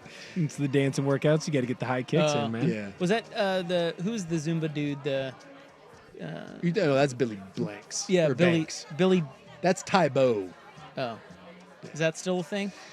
I don't think so. People do like cardio boxing now. There's an entire called like Titleist or something. There's entire like fitness clubs where you go in and like you. I think Buck was doing that for a while. I think he was too. They're Were you going in what? You like punch. interesting. Yeah, they're like you punch back. Like you. I thought he was boxing. Yeah, but I thought so too. And then It's not really boxing. no, because you're just punching it back. No one's punching you back. Oh. So it's boxing for people that want to pretend to box but don't actually want to learn to fight. You just punch a. Well, boxing is a good workout. Yes. But if you don't want to fight, that makes sense. Yeah. So you just like there's whole workouts now centered around like bags where you like kick and punch them, but you don't actually have someone trying to punch or kick you back. These also aren't even that. It's like you play loud techno music and you air punch and you air kick and you air knee. It was like to the beat. It was a 2-credit class at Central. You're kidding. It's PE You credit, got man. 2 credits for that? You got 2 for archery. Why wouldn't you get 2 Jesus. for fake fighting? One of the 3-3. One of the strangest things, and Will can attest to this, and because we go to the same gym, sometimes we see each other in there. Sometimes we spot. Yeah, we squat, We thrust together. Yeah, bro. Thrust. The gym we go to has a couple heavy bags, and there's dudes that go in there and they like have like a seizure on them. They just Getting out that frustration. And no one knows what they're doing. They just start There's just a guy at windmilling. 5:30 in the morning that comes in there and that's all he does for an hour, and there's not a good punch throw. No, it's Well, so what? It's Makes him feel better. Probably saves his wife a lot of trouble. Yeah. You There's know? no way he's married. You know what I'm saying? And then there's we have one dude in there who's like a professional kickboxer. And then that guy goes in there and you're like, that's what it's supposed to look like. He just destroys that thing. All right, everybody have a great night. Will, thanks for filling in for the fill-in. Glad we could have a bullpen game today. Tomorrow we did have a bullpen game. Are you in tomorrow? Who's in tomorrow? I'm in on the afternoon. Schultz is in with you guys. We are the afternoon. Midday. We He's have on the Schultz. middays. We have Schultz tomorrow. We got Schultz. Your favorite. Maybe he's wearing a headband. I hope he does. I love that little guy. All right. Everybody have a great night. We are back tomorrow. 3 to 7. Good night.